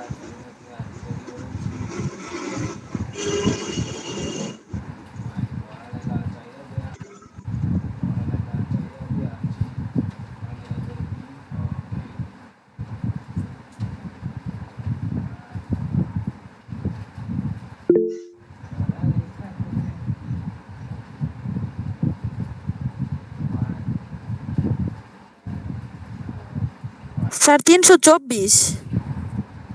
আমি জানি না তো, আমার করতে হবে, কারণ আমি তো অঙ্ক আন্দাজে লিখি। স্যার আমি বলছি 324, আমার বের হয়েছে 324। ঠিক আছে, কত পদের সমষ্টি হচ্ছে n 12 না? তাহলে এই যে স্যার s তো এখানে ঠিক 12 আছে। হয়ে গেছে। তাই করে হ্যাঁ, 12/2 2 into 5 প্লাস আমার ক্লাসে 12 বিয়োগ 1 into 4, এটা হচ্ছে সূত্র। n/2, n 12, 2a, a হচ্ছে 5 ভাগ n minus 1 into d, d হচ্ছে 4। তাহলে এটা হচ্ছে 6, এটা হচ্ছে 44 যোগ হচ্ছে 10, that is 54। 54 কে 6 দিয়ে গুণ দিলে 300, আর হচ্ছে 24, that is 324। এই হচ্ছে অ্যান্সার। ওকে, কারেক্ট। তাহলে এটা হচ্ছে একটা ওয়ে, আপনার শেষ পদ দেওয়া থাকবে না। এইভাবে প্রশ্ন হবে যদি শেষ পদ স্যার দেওয়া আর থাকে। একবার বুঝে দেন। কি বলেন? জি স্যার মিলছে। স্যার অঙ্কটা একবার বুঝে দেন স্যার। তো বুঝাই দিতাম। আপনি এই তিনটা মান বুঝছেন কিনা, যে বুঝেন নাই এই তিনটা মান বুঝছেন? হ্যাঁ হ্যাঁ ওটা সূত্রটা বুঝতে খাতায় লিখে রাখছেন? পেরেছি, সূত্রটা ক্লিয়ার। এই যে এই হচ্ছে সূত্র, সূত্র তো আপনার মুখস্থ করা লাগবে, এ তো মাস্ট। এটা হচ্ছে সমষ্টির সূত্র, বুঝছেন? s equal to, তাহলে এখানে n কত 12, এই সূত্রে শুধু এই যে তিনটা মান বসাইছি। দেখেন 12/2, 2a, a এর মান কত 5 plus n - 1, 12 - 1 into d, d কত? এরপরে ক্যালকুলেশন, সূত্র পারলে আর এই তিনটা মান পারলে আপনার অঙ্ক শেষ। স্যার বলেন। স্যার এইভাবে যদি থাকে শেষ পদ দেওয়া না থাকে তাহলে তম পদের সমষ্টি মানে সমষ্টি বের করতে বলে তাহলে আমরা এই সূত্রটা ব্যবহার করব। হ্যাঁ, আর যদি বলে যে আপনার এরকম যে 12তম পদ কত, ঠিক আছে? তাহলে স্যার ওই যে আগের প্রথম সূত্রটা যে এই সূত্রটা, ঠিক হ্যাঁ আছে? হ্যাঁ হ্যাঁ এখন আশা করি বুঝছেন, একটা হচ্ছে সমষ্টি আর একটা হচ্ছে তম পদ, দুইটা তম মিলাই পদ। ফেলুন। পরীক্ষায় কিন্তু আচ্ছা স্যার। এছাড়া জানেন আপনারা এটা প্যাচ লাগান, এজন্য পরীক্ষায় এটা অঙ্ক দিলে তম পদটা একটা অপশনে থাকবে আর সমষ্টি একটা অপশনে থাকবে। যারা ভুল করবে তারা ভুলটা দাগাবে, যারা কারেক্ট তারা কারেক্টটা দাগাবে, বুঝছেন? জি স্যার। Okay. এটা হচ্ছে আপনার ধরেন আনফিনিশড ধারা, আর একটা হচ্ছে এরকম ফিনিশড ধারা, যে কিছু বাংলা টাংলা কিছু থাকবে না, খাঁটি বাংলা ভাষা এরকম দিয়ে দেবে, ধরেন 29 যোগ 25 লাস্টে একটা পদ দিয়ে দিবে, ধরেন এরকম -23, এরকম ভাবে দিয়ে বললো যে তার সমষ্টি কত। তখনও আপনাদের এই তিনটা মানে বের করতে হবে। দেখেন a পেয়ে গেল 29 প্রথমটা দেয় d কত 25 বিয়োগ 29 মানে -4 পরেরটা থেকে আগেরটা বিয়োগ -4 কিন্তু n কত n তো নাই জানি না। তখনই আপনার n যখনই জানবেন না তখনই এই সূত্র ইউজ করবেন যখনই n জানবেন না তখন n এর সূত্র একটাই l - a ভাগ b প্লাস 1 তাহলে l কত স্যার l হচ্ছে এই যে লাস্ট পদ দ্যাট মিন্স -a a কত প্রথম পদ অর্থাৎ 29 ভাগ d d কত -4 প্লাস 1 এখান থেকে আসলো উপরে -52 ভাগ হচ্ছে -4 প্লাস 1 দ্যাট মিন্স 13 প্লাস 1 14 সুতরাং আপনি n এর ভ্যালু পাইলেন 14 তাহলে আপনি a n d পাইলেন আর আশা করি বাকিটুকু করতে পারবেন এখন ক্লাসে করার দরকার নেই খালি জাস্ট বলেন তো পারবেন কি পারবেন না এরপরে আপনার জি স্যার পারবো ইনশাআল্লাহ ঠিক আছে সমষ্টি বের করতে গেলে মনে রাখবেন আপনার তিনটা মান লাগবে a n d a R d আপনি প্রশ্নে তাকায় ডাইরেক্টলি বের করে ফেলতে পারবেন 2 সেকেন্ড জি আপনার কাহিনী করবে n নিয়ে যদি আগের মতো থাকে 12 পদের সমষ্টি 24 পদের সমষ্টি n সেটাই আর যদি ডাইরেক্ট এরকম দেয় আপনাকে n টা বের করে নিতে হবে এই হচ্ছে কাজ দেন ফর্মুলা আশা করি আপনারা বুঝছেন ঠিক আছে জি স্যার। স্যার, এই যে n টা বের করলাম তার মানে কি এখানে তো দুটো পদ আসছে। একদম n টা বের করলাম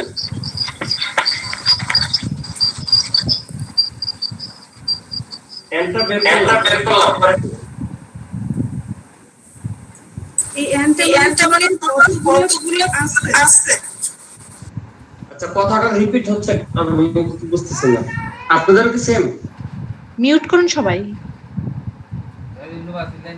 হ্যাঁ বলেন আপু n মানে হচ্ছে এখানে n সমান সমান 14 বের হইছে তার মানে এখানে টোটাল 14টা পদ আছে। হ্যাঁ আপনার এরকম বলতে পারে এরকম একটা ধারা দেয় ধারাটিতে কতটি পদ আছে তখন আমরা উত্তর বের করব 14টি হ্যাঁ পদ আছে। n এর মান বের করবেন ঠিক আছে আচ্ছা আর যখন আবার আরেকটা সূত্র দিয়ে বের করি 14তম পদ কত ওইটা হচ্ছে 14তম পদের মান কত সেটা বের করি। হ্যাঁ সেটা বের করব জি স্যার বুঝতে পারছি। এবার আরেকটা প্রশ্ন লাস্ট সমান্তর ধারা নিয়ে প্যাটার্ন না বেশি প্রশ্ন নেই আর আরো দুইটা কথা ঠিক আছে ধরেন এইরকম একটা ধারা দিয়ে বলতে পারে গড় কত সমান্তর ধারার গড় নির্ণয় বুঝছেন গড়ের কাহিনী সিম্পল আপনারা যা গড় জানেন গড় হচ্ছে প্রথম পদ যোগ শেষ পদ নাম দেখিস না কাই ঘুমাছে ভাগ 2 এটা হচ্ছে গড়ের সূত্র বাংলা গড় খাঁটি গড় যে কোনো দেশে এভারেজ আর কি এভারেজ ইংলিশ আপনারা জানেন প্রথম যোগ শেষ পদ ভাগ 2 দিলে আপনার গড় বের হবে ধরেন একটা ধারা যে 1 যোগ 2 যোগ 3 যোগ 4 যোগ দিলাম 99 করব ঠিক আছে যে এই ধারাটার এভারেজ কত গড় কত তখন গড় মানে হচ্ছে 1 যোগ 99 ভাগ 2 ক্লিয়ার নাই আপনার 50 চলে আসবে উদাহরণটা সহজে করা যাবে বুঝছেন তো জি স্যার জি স্যার তাহলে এই ধারা হ্যাঁ ধারাটিতে কতটি পদ আছে এরকম কোশ্চেন আসলে n বের করবেন বুঝছেন তো আরেকটা সিস্টেমে n বের করবেন স্টাইলিশ ধরেন আপনার বললো 5 যোগ 8 যোগ 11 যোগ 14 যোগ ধারাটির স্পেসিফিক সংখ্যা দেই একটু বড় দেই তাহলে আপনাদের এক্স্যাক্টলি সংখ্যা হবে ধারাটির কোন পদ 302 বুঝছেন এই ধারাটির কোন পদ 302 চাইলে সেক্ষেত্রে আপনি একটা কাজ করবেন যে ধারাটির কোন পদ 302 না কোন পদ বাদ দিয়া dot dot dot dot dot এখানে প্লাস করে দিবেন তার মানে আপনার ধারা হচ্ছে এটা তাহলে কোন পদ চাইছে দ্যাট মিন্স n চাইছে তখন আপনি n এর সূত্র শেষ পদ মাইনাস প্রথম পদ ভাগ d প্লাস 1 302 মাইনাস 5 ভাগ d কত যেহেতু 3 প্লাস 1 এরপর ক্যালকুলেট করে যা আসে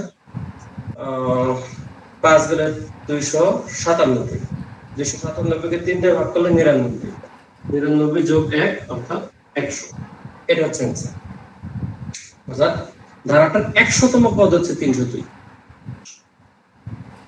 বুঝছেন? এর বাইরে জটিল অঙ্ক প্রাইমারি লেভেলে দিবে না। আপনার যদি বিশেষ লেভেলে হইতে তাহলে সমান্তর ধারার উপর একটা পূর্ণাঙ্গ ক্লাস থাকতো, কিন্তু আমি প্রাইমারি কোশ্চেনে এর চেয়ে জটিল কোনো কিছু পাইনি। এই হচ্ছে সমান্তর ধারার মূল বেসিক গুলো। এন ধীরে কিছু প্রশ্ন, যে কিভাবে এন বের করতে হবে বা কয় সিস্টেমে এনটা লাগবে, আর হচ্ছে আপনার এই প্যাটার্নের গত শিখেছেন। এবার সমান্তর ধারার জন্য লাস্ট আরেকটা ম্যাথ করব। সমান্তর ধারার লাস্ট আরেকটা প্যাটার্ন। এই প্যাটার্নটা হচ্ছে কোনো ধারা প্রশ্ন থাকবে না, সম্পূর্ণ ল্যাঙ্গুয়েজ ভিত্তিক। এটা যেহেতু 19 এর বইয়ে আছে, তাই এই প্যাটার্নটা করাচ্ছি, সম্পূর্ণ ল্যাঙ্গুয়েজ ভিত্তিক। কাজ করে দে ধরে বলবে কোনো ধারার দুইবার হটা বার 12তম পদ হইলে সমস্যা রে বই থেকে নিয়ে 77 হলে কাজ কাজ করে প্রথম 23 পদের সমষ্টি কত? এর ছাত্র প্রশ্ন। কোন একটা ধারার 12তম পদ 77 হলে 23 পদের সমষ্টি কত? কোশ্চেনটা লিখছেন? জি স্যার। বুঝতেছেন না উত্তর চান? বলেন। কোশ্চেনটা লিখছি। এখন অঙ্ক বুঝতেছেন না উত্তর চান সেটা আগে বলেন। বুঝতে চাই। সবাই খালি বুঝতেছেন। 23 পদের সমষ্টি, ঠিক আছে? সমষ্টি ইকুয়াল টু, সূত্র কি? 23/2 2a plus n minus 1 মানে 23 minus 1 into d। 23 পদের সমষ্টি বের করতে গেলে আমাদের এই সূত্র, যে সূত্রতে n পেলাম 23, ভালো কথা, কিন্তু a কত d কত আমি জানি না, কারণ আমার তো ধারাই নাই। আমি যদি কোনো ধারা দেখি তাহলে বলতে পারবো স্যার এটা হচ্ছে a প্রথম পদ আর d হচ্ছে ডিফারেন্স। কিন্তু দেখেন আমাকে 23 পদের সমষ্টি দিয়ে মাঠে নামায় দিয়েছে, কিন্তু আমার কোনো ধারা দিছে না। তাহলে আপনাকে কি করতে হবে? আমাদের জাতির পিতার ভাষণের আদর্শে আদর্শিত হয়ে আপনাদের অঙ্ক করতে হবে। কি ভাষণ? সেই বিখ্যাত 7 মার্চের ভাষণের বিখ্যাত উক্তি, তোমাদের যা কিছু আছে তাই নিয়ে শত্রু মোকাবেলা করতে হবে। দ্যাট মিন্স আমার ধারণায় কি হয়েছে, যা দিছে তা দিয়ে আমাদের অঙ্ক করতে হবে। ভালো কথা। তাহলে 23 পদের সমষ্টি সূত্র এটা। এখন বিপদে পড়ছি কোথায়? এ আর এন এর মানে এ আর ডি এর মানে না, যেটুকু আছে এইটুকু একটু ক্যালকুলেশন করে দেখি কি এইটুকু হচ্ছে আমার এইটুকু পাওয়া যায় 22a plus 22d। এখান থেকে একটু 2 কমন আসে, s/2 into 2 into a plus 11d, 2 দিয়ে কাটা যায়। That means 23 into a plus 11d। আমি করতে করতে এইটুকু যাই আর পারি না, এবার আমার a আর d এর মান লাগবে। কিন্তু 2 দিছে কত স্যার? 12তম পদ। দেখো তো 12তম পদের সূত্রটা কি? a plus n minus 1 into d বা a plus 11, আচ্ছা 11 ডাইরেক্ট না লিখি পরেই 12 minus 1 into d বা a plus 11d। 12তম পদ কত? 77। তার মানে a plus 11d এর ভ্যালু কত? 77। আপনি এখানে এই 77 বসাই দিবেন, আপনার রেজাল্ট চলে আসবে 17। এটা হচ্ছে অ্যানসার। এই হচ্ছে আপনাদের বুঝলে। আর যদি না বুঝতে চান তাহলে যত পদের সমষ্টি উঠবে তত সাথে যত পদটা দিবে এই দুটো গুণ দিয়ে দিবেন, অলওয়েজ এই প্যাটার্নের প্রশ্ন ডাইরেক্ট উত্তর চলে আসবে। দিন শেষে এটাই উত্তর হয়। যত পদের সমষ্টি উঠবে তত সাথে যে পদটা দিবে, পদ যততম পদ না কিন্তু যে পদটা দিবে ওটা গুণ করে দিবেন, অ্যানসার চলে আসবে ডিরেক্ট। আপনাদের বইয়ে দেখবেন এরকম অঙ্ক আছে কয়েকটা, জাস্ট এগুলো গুণ দিলে। বুঝছেন কিনা বলুন? তাহলে সমান্তরাল কথাটা আরেকবার বলেন, যততম পদরা যে শর্টকাটটা। হ্যাঁ, এটা হচ্ছে শর্টকাট আর কি। যত পদের সমষ্টি বলবো, প্রথম 23 পদের সমষ্টি, এই 23 এর সাথে দেখেন 12তম পদ কত? 77 না? এই পদের মান কত? 77। অর্থাৎ পদের মানের সাথে যততম পদ বলবে গুণ দিয়ে দিবেন।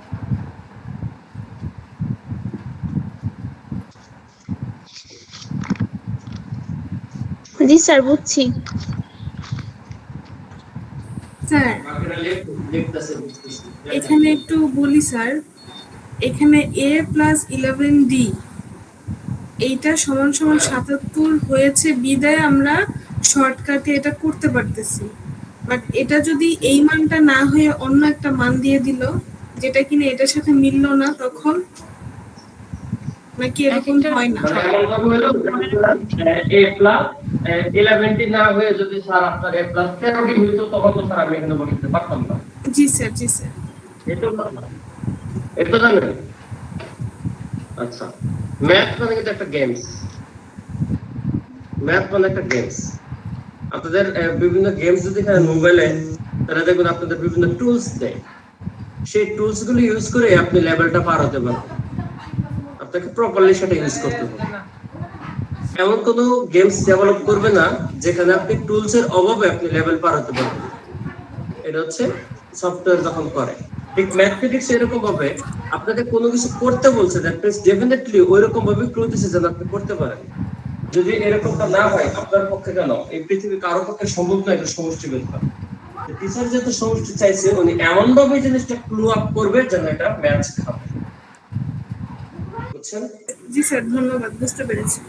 আমি আরেকটা ম্যাথ দেই, তাহলে আপনাদের বুঝতে হবে সিমিলার প্যাটার্নে। ঠিক আছে,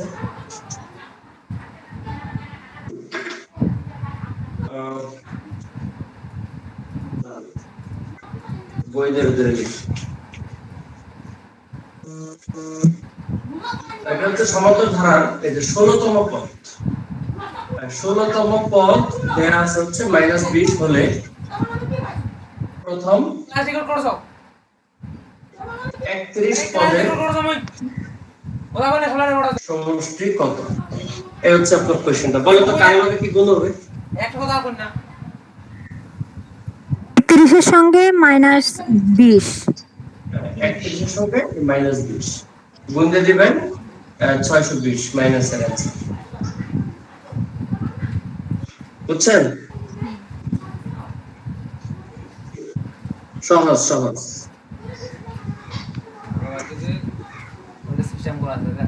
ওকে, ঠিক আছে। তো সমান্তর ধারা আমরা নরমালি শিখলাম, এর মাঝে আপনারা জিনিসগুলো পাবেন। এবার চলো আমরা একটু গুণোত্তর ধারা শিখি। গুণোত্তর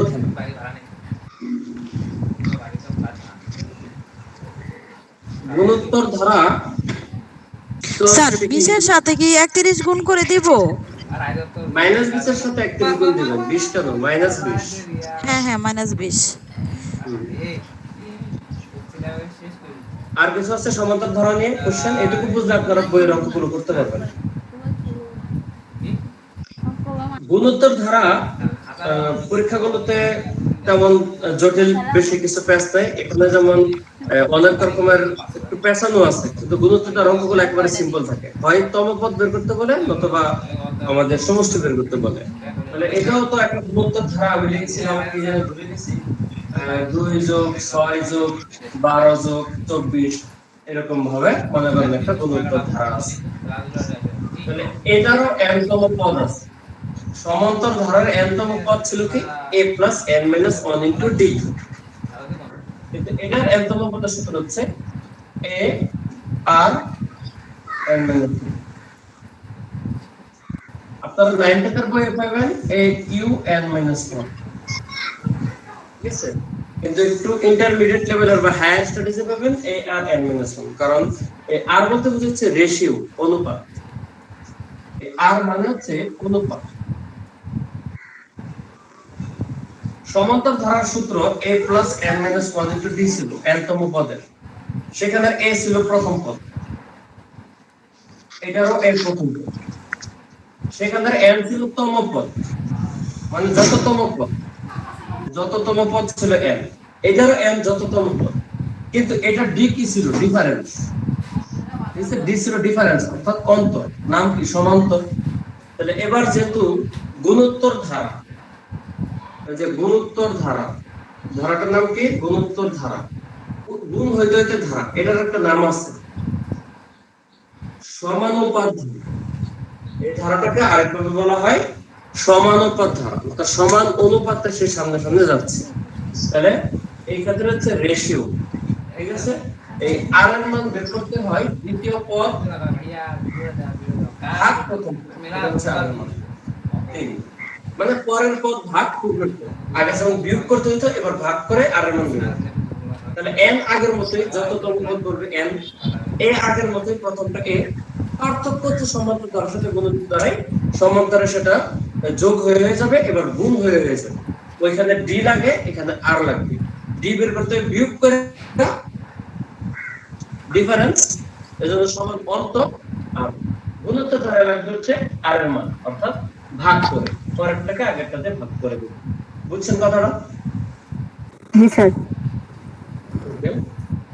এখন তাহলে আমাদের সামনে যেহেতু ফর্মুলা আছে a আর n - 1, তাহলে এটা একটা ধারা লিখলাম। এখন এই ধারাটা আমি দৃশ্যমান পদের ভিত্তিতে চারটা, অদৃশ্য সে সামনে যাচ্ছে, ঠিক আছে?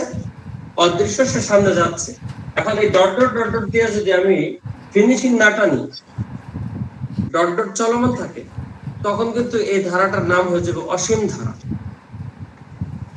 আপনাদের ধারার প্রকার ভেদে 3 নম্বর ধারা লিখছিলাম কি অসীম ধারা, 2 নম্বর লিখছিলাম গুণোত্তর ধারা। গুণোত্তর আর অসীম সেম, গুণোত্তর আর অসীম সেম, দুইটাতেই গুণ করে করে যাইতে হয়। কিন্তু পার্থক্য হচ্ছে যখন আপনি ফিনিশিং পদ অর্থাৎ তারা না আটকাইবেন, তখন সে হয়ে যাবে অসীম ধারা, আর তারা যদি আটকায় রাখেন তাহলে সে হচ্ছে গুণোত্তর ধারা। এটুকু হচ্ছে কথা। অর্থাৎ আমি লাস্টে একটা ফিনিশিং দিলাম, মনে করেন 2,82,321 বা 22 একটা পদ দিলাম, তার মানে একটা জায়গা আছে যে আমার ওখানে গিয়ে থামতে হবে। অর্থাৎ ডেস্টিনেশন যদি থাকে তাহলে সেটা হচ্ছে গুণোত্তর ধারা, আর যদি ডেস্টিনেশন না থাকে, বহমান, তাহলে সেটা হচ্ছে অসীম ধারা। অর্থাৎ শুরুটা অসীম এবং গুণোত্তর সেম, বুঝছেন? স্টার্টিং সেম, এ সেম, আর সেম, এন সেম, সব সেম, শুধু ফিনিশিং পয়েন্টের উপর ডিপেন্ড করে ধারা দুটো নাম হয়, গুণোত্তর নাকি অসীম। আপনারা কি ক্লিয়ার? বাধা কোনো সিলাই না মা, তোকে বাধা কোনো সিলাবো না। জি স্যার। তাহলে এই ধারাটার এখন যদি আমি আপনাদের চাই যে স্যার এই ধারাটার আপনারা 15তম পদ কত বের করেন তো, 15তম পদ, তাহলে আপনারা সূত্র ইউজ করবেন। স্যার এটা তো আমার 15তম পদ, তাহলে স্যার আপনি তো সূত্র দিচ্ছেন এটা, তাহলে স্যার এর মান আমরা 2 পাইছি, আর এর মান 3 পাইছি, এন এর মান 15 পাইছি। পুরো কথা বসান, তাহলে এ হচ্ছে 2 ইনটু আর 3, এটা দিয়ে ভাগ করলে, ঠিক আছে, পাওয়ার 15 বিয়োগ 1, তাহলে 2 ইনটু 3 পর 14 হয়ে যাবে। স্যার এত বড় পাওয়ার তো স্যার আমরা পারি না, এত বড় পাওয়ার পারেন? মোস্ট অফ দা চাকরি পরীক্ষায় আপনাদের ক্যালকুলেটর ইউজ করতে দেয় না। তাহলে আপনার কাছে কি পরীক্ষাটা আসে যে ম্যাথ এবং প্রাইমারি চাকরি পরীক্ষায় এবার ম্যাথের নাম্বার হচ্ছে 20, ঠিক আছে? আপনাকে এক অঙ্ক দিয়ে যদি 20 মার্ক দেয়, তাহলে একমাত্র সম্ভব এই জিনিসটা আপনাদের দেওয়া, কারণ আসলে ওটা কিন্তু ধীরে ধীরে ধীরে গুণ করবে, সময় যাবে। 5 মার্ক দিলেও যদি 1 মার্কের জন্য এই ম্যাথ ছিল লজিক্যাল, ডেফিনেটলি না, এটা ইলজিক্যাল ম্যাথ, কারণ টাইমের মধ্যে আপনাকে করা সম্ভব না, কারণ ওরা বেসিক টেস্ট করতে দিচ্ছে, গুণ টেস্ট না। দ্যাটস ওয়াই গুণিত তার ম্যাথগুলো কম্পারেটিভলি একটু ছোট ডিজিট আসে পরীক্ষায়, ধরেন 7তম পদ, 8তম পদ বা 6তম পদ, এগুলোর মধ্যে থাকে।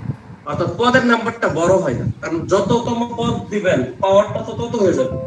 এই জিনিসটা যদি আমি 15তম পদ বাদ দিয়ে যদি আমি দিতাম যে 7তম পদ কত, তখন আপনি এখানে 15 ভ্যালু কত বসাতেন? 7, তখন এটা কত আসতো? 6। এখন 3 পর 6 আমরা বের করতে পারবো। 3 পর 6 মানে হচ্ছে 3 square into 3 square into 3 square, তার মানে 9 ইনটু 9 ইনটু 9, অর্থাৎ 729, ঠিক আছে? তার মানে 3 পর 6 হচ্ছে 729, তাহলে 2 ইনটু 729 আমাদের অ্যান্সারটা 1458 হয়ে যাবে, ঠিক আছে? এই হচ্ছে তখন 7তম পদ বের করা পসিবল হবে। কিন্তু যখন 15তম পদ বা 20তম পদ বললে আমরা টার্ম অনুসারে ফরম্যাট ডেভেলপ করে রাখতে পারবো, কিন্তু ক্যালকুলেশন করে ফিনিশিং পয়েন্টে যেতে পারবো না। এই হচ্ছে কথা। তো আপনাদের পরীক্ষার তম পদগুলো সাধারণত একটু ছোট ছোট থাকবে। কেন থাকবে? আশা করি লজিকটা বুঝতে পেরেছেন। এই লজিকের পাশাপাশি জাস্ট এটুকু আমাকে অ্যানসার করেন, আপনাদের এনি টাইপস অফ গুণোত্তর ধারায়, ঠিক আছে, আপনারা পারবেন কিনা, যে তম পদ দিলে পারবেন কিনা?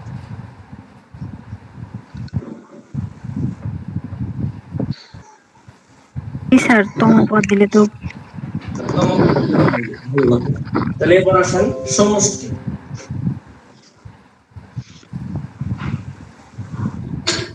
এখন গুরুত্ব দ্বারা সমষ্টি,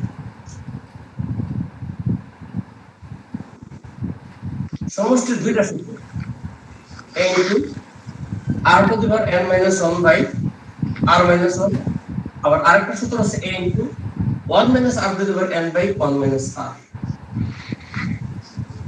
সমুদ্র দ্বারা গুরুত্ব দ্বারা দুইটা সূত্র, সমুদ্র দ্বারা যেমন একটাই সূত্র ছিল, কিন্তু গুরুত্ব দ্বারা দুইটা সূত্র। তাহলে দুইটা সূত্র আপনাদের মনে স্বাভাবিক প্রশ্ন আসে, স্যার তাহলে কখন কোন সূত্র ইউজ করব? এটা ডিপেন্ড করে r এর মানের উপর। যদি r 1 থেকে বড় হয় তাহলে এই সূত্র, আর যদি r 1 থেকে ছোট হয় তাহলে এই সূত্র। অর্থাৎ মানে অ্যানসারটা পজিটিভ রাখবেন, কথা এই যে একটু দেখেন, যদি 1 এর চেয়ে ছোট r হয় তাহলে এই ছোট জিনিসটাকে 1 বিয়োগ দিলে কি হবে? বিয়োগ হয়ে যাবে, নেগেটিভ না? নেগেটিভ রাখবেন, জিনিসটাকে পজিটিভ রাখতে চেষ্টা করেন ফর্মুলা। ফাইনাল আউটপুটকে নেগেটিভ আসতে পারে, সেটা ভিন্ন, কিন্তু অ্যাকর্ডিং টু ফর্মুলা জিনিসটাকে পজিটিভ ভ্যালু রাখার চেষ্টা করেন। এইজন্য যখন r ছোট হয়ে যাবে তাহলে একটা সে ছোট জিনিস বড় দিলে পজিটিভ থাকবে, আর যদি r বড় হয়ে যায় তাহলে বড় জিনিস থাকবে। এটা হচ্ছে আপনাদের ফর্মুলা। গুণিত দ্বারা সূত্র ডিপেন্ডস অন কি? r। যেমন দেখেন আমাদের এই ধারাটার যদি বলতো যে সূত্র অনুসারে করেন, ধরেন আমি 5টা পদের সমষ্টি, 5 পদের সমষ্টি, আমি বলতে পারেন যে স্যার 5 পদের সমষ্টি তো আমরা যোগ করে বের করে ফেলতে পারি, কারণ পরের পদটা 48 হবে, বোঝাই যাইতেছে। এটা হচ্ছে ছোট দ্বারা পদ্ধতি, ম্যাথমেটিক্যালি জিনিসটা বোঝার জন্য। মনে করেন আমি 5 পদের সমষ্টি বের করব, তো স্যার স্যার এত সমষ্টির সূত্র বলছে দুইটা, ওকে। এখন তাহলে কোন সূত্র ইউজ করব বলো তো? প্রথমটা না দ্বিতীয়টা?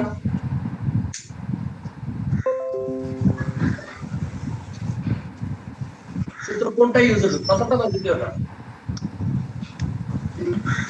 বুঝতেছি না স্যার, এই কথাটা আবার বলুন।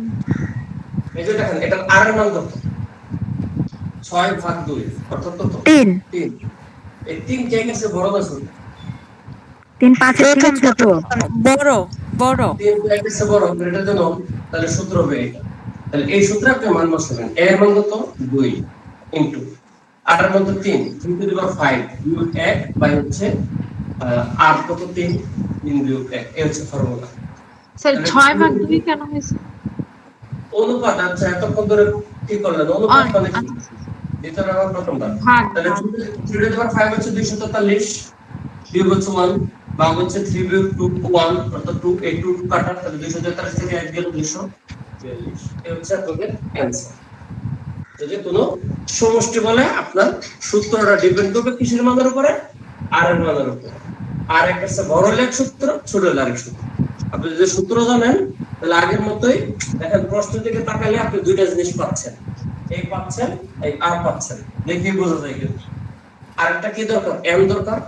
এই ক্ষেত্রে আপনাদের n বের করা লাগবে না, ঠিক আছে? গুণিত দ্বারা n বের করার ফর্মুলা নাই, ওদের n বের করা লাগবে না। আছে অঙ্ক আছে, সেগুলো অনেক কমপ্লেক্স প্যাটার্ন, এটা হচ্ছে কোনো রিটেন পরীক্ষার জন্য প্রযোজ্য। এমনকি বিসিএস প্রিলিতেও দরকার নেই, সবচেয়ে কঠিন টাইপের তো আমরা ধরে বিসিএস প্রিলি পরীক্ষাটাই ধরি, ওইগুলো তো দরকার নেই। ওইটা হচ্ছে একমাত্র রিটেন পরীক্ষার জন্য অনেক বড় করে করতে হয়। রিটেন পরীক্ষার জন্য আমাদের এই গুণিত দ্বারা n বের করার টার্মগুলো দরকার, প্রিলিতে লাগবে না। প্রিলিতে আপনাকে বলে দিবে যে এই ধারাটা 5 পদের সমষ্টি বের করো, 7 পদের সমষ্টি বের করো, 8 পদের সমষ্টি বের করো, এর চেয়ে বেশি দিবে। তাহলে যত পদের সমষ্টি দিবে এর মানটা কত বসায়, এই কত, আর এ আর তো পাইছেন। জিনিসটা বুঝছেন? জি স্যার। ওকে, জি স্যার, একটা কথা বলবো বলেন। স্যার। ওই যে গতদিনে আমাদের গণিত পরীক্ষা হয়েছিল, ওখান থেকে 3টা অঙ্ক মানে 3-4টা আমার সমস্যা হচ্ছে, একটু যদি বুঝে দিতেন। মানে করে দিতে হবে না, শুধু হিন্টস দিলেই হবে।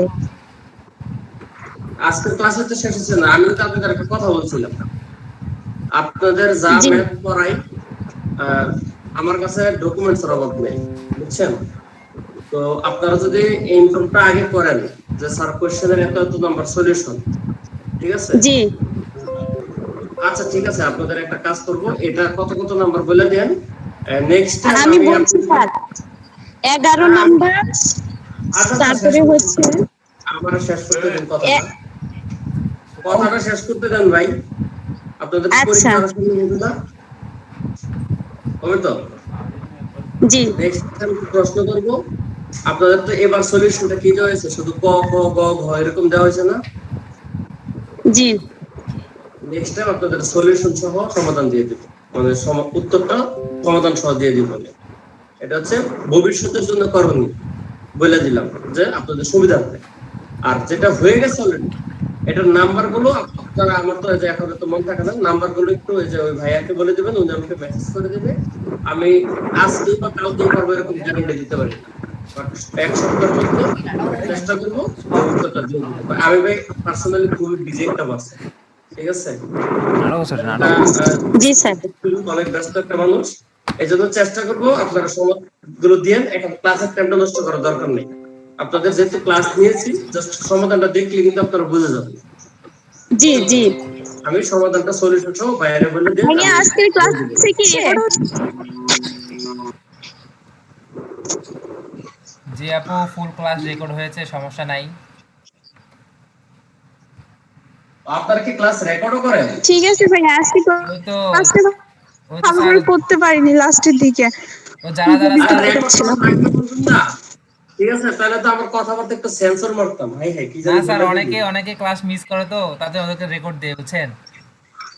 সমস্যা নাই, তা আমার তো আগে বলবেন। সব রেকর্ড করলে ক্লাস তো আমাদের কথাবার্তা সব একটু সাবধানে বুঝবেন না। খুব দরকারি একটু বাইরে চলে যাচ্ছে বলে লাস্টেরটুকু করতে পারিনি, সমস্যা নাই হ্যাঁ, আপু, সমস্যা না নাই। এই রেকর্ড জন্য করে করতে চাচ্ছিলাম। বললেন। কারণ যে কোনো রেকর্ড ক্লাসের কিন্তু একরকম সিস্টেম, কারণ হচ্ছে আমার কথাবার্তা একটু সাবধান হইতে হইবে। আর রেকর্ড না হলে মানে যা বললে হচ্ছে শেষ, এটা শব্দের তরঙ্গ। স্যার আপনার কথা বলতে যথেষ্ট সাবধানতা আছে, সমস্যা নেই। তো সমস্যা নেই স্যার। এরপরও যদি ছুটে যায়। আচ্ছা, আপনাদের এখন দুইটা ম্যাথ করাবো, ঠিক আছে? তাহলে আজকের ক্লাস শেষ। একটা হচ্ছে এই 1 plus half plus 1/4 plus 1/8 plus এটা 7 পদের সমষ্টি। আপনারা আগে নিজেরা চেষ্টা করবেন 7 পদের সমষ্টি বের করুন, নিজেরা চেষ্টা করেন। এরপরে এটা একটা, এরপরে আরেকটা করতে হবে।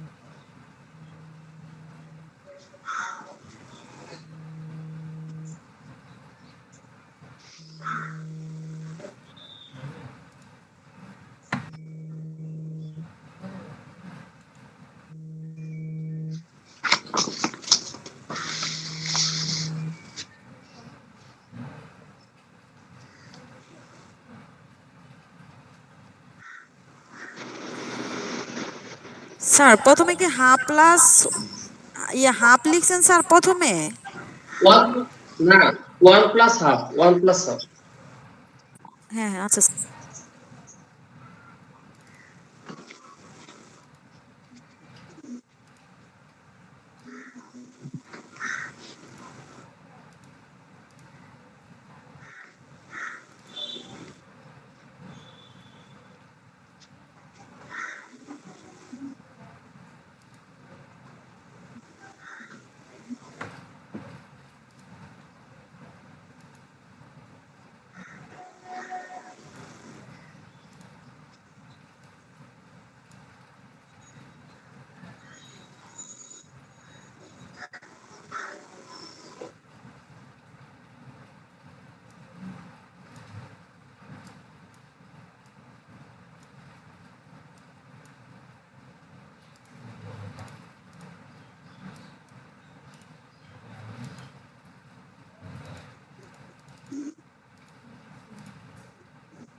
স্যার এটা কি সমান্তর দ্বারা না গুণোত্তর দ্বারা বুঝতাছি না। আপনি দেখেন সমান্তর না গুণোত্তর।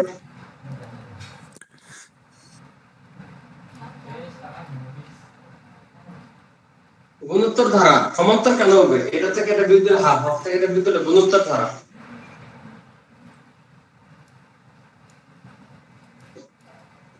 আচ্ছা, আমি শেষ করে দেই। দেখেন, এটা হচ্ছে গুণোত্তর ধারা। আপনার আর এর মান লাগবে, আর হচ্ছে হাফ বা 1/2, অর্থাৎ হাফ।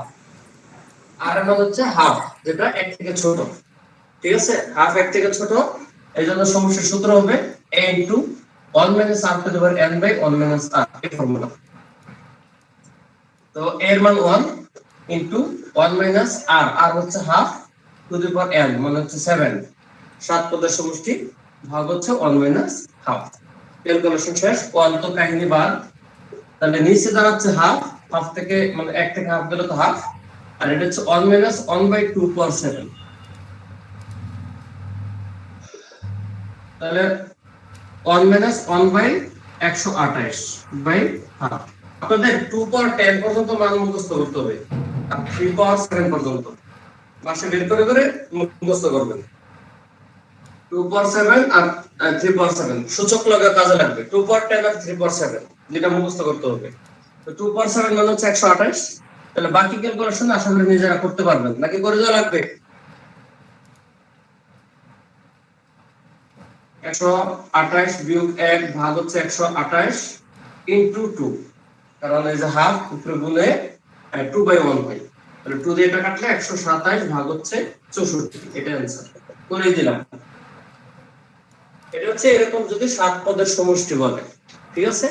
যখন 7 পদের সমষ্টি বলবে তখন সেটা বোঝা যাবে কি গুণোত্তরের মধ্যে পড়ে গেছে।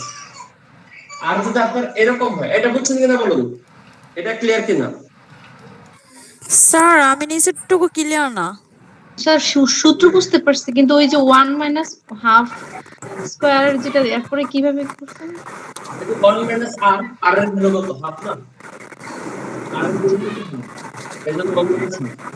তারপরে এই যে 1 থেকে হাফ গেলে তো আমরা জানি হাফ, 1 থেকে আধা গেলে কত? আধা। আর বাকি কিন্তু এই যে 2 পাওয়ার 7 ভাঙা লিখছি, উপরে 1 নিচে 2 পাওয়ার 7, 2 পাওয়ার 7 এগুলো আসলে আর কারো সমস্যা আছে?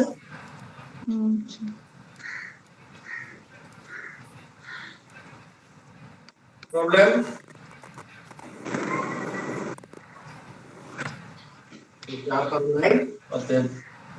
এবার নেক্সট মনে করেন এরকম যদি থাকে, এটা লাস্ট পয়েন্ট, জাস্ট এইটুকু দিয়ে বলবো সমষ্টিগত, 7 পদের সমষ্টি না সমষ্টিগত, তখন সেটা হয়ে যাবে অসীম ধারা। কারণ আপনাকে ফিনিশিং টানে নাই, 7 পদ বা 8 পদ বা 10 পদ বলে বলে নাই, জাস্ট সমষ্টি শেষে। তার মানে এটা হচ্ছে অসীম ধারা। অসীম ধারার সমষ্টি সূত্র হচ্ছে এটা, a by 1 minus r, a by 1 minus r, ঠিক আছে? স্যার এই কথাটা আবার বলেন স্যার। যদি লাস্টে ফিনিশিং না থাকে তাহলে সেটা গুণোত্তর ধারা না হয়ে অসীম ধারাতে পড়ে যায়, ঠিক আছে? গুণোত্তর ধারাতে না পড়ে অসীম ধারাতে পড়ে যায়। অসীম ধারার সূত্র হচ্ছে a বাই 1 মাইনাস r। আমি জাস্ট টার্ম বোঝানোর জন্য করছি, ম্যাথটা এতটা আর একটা ফ্র্যাকশন আর একটা ছোট ছোট ডাটা থাকে, এটা কিন্তু লেস ইম্পর্টেন্ট আপনাদের প্রাইমারির জন্য। আগে বলে দিই, a হচ্ছে 1 বাই 1 মাইনাস r কত? হাফ। তাহলে 1 বাই 1/2 ইকুয়াল টু অ্যানসার হচ্ছে 2। এটার অ্যানসার হচ্ছে 2 সমষ্টি।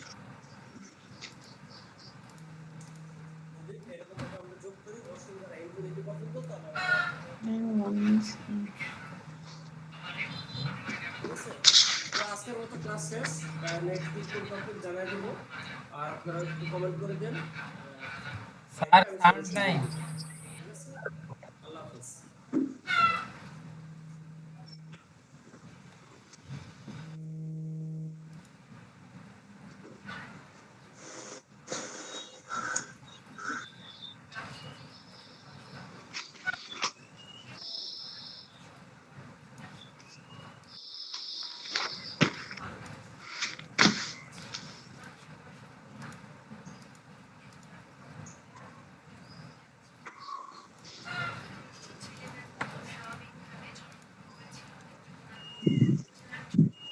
সবাই লিফট নেন, আজকের ক্লাস শেষ।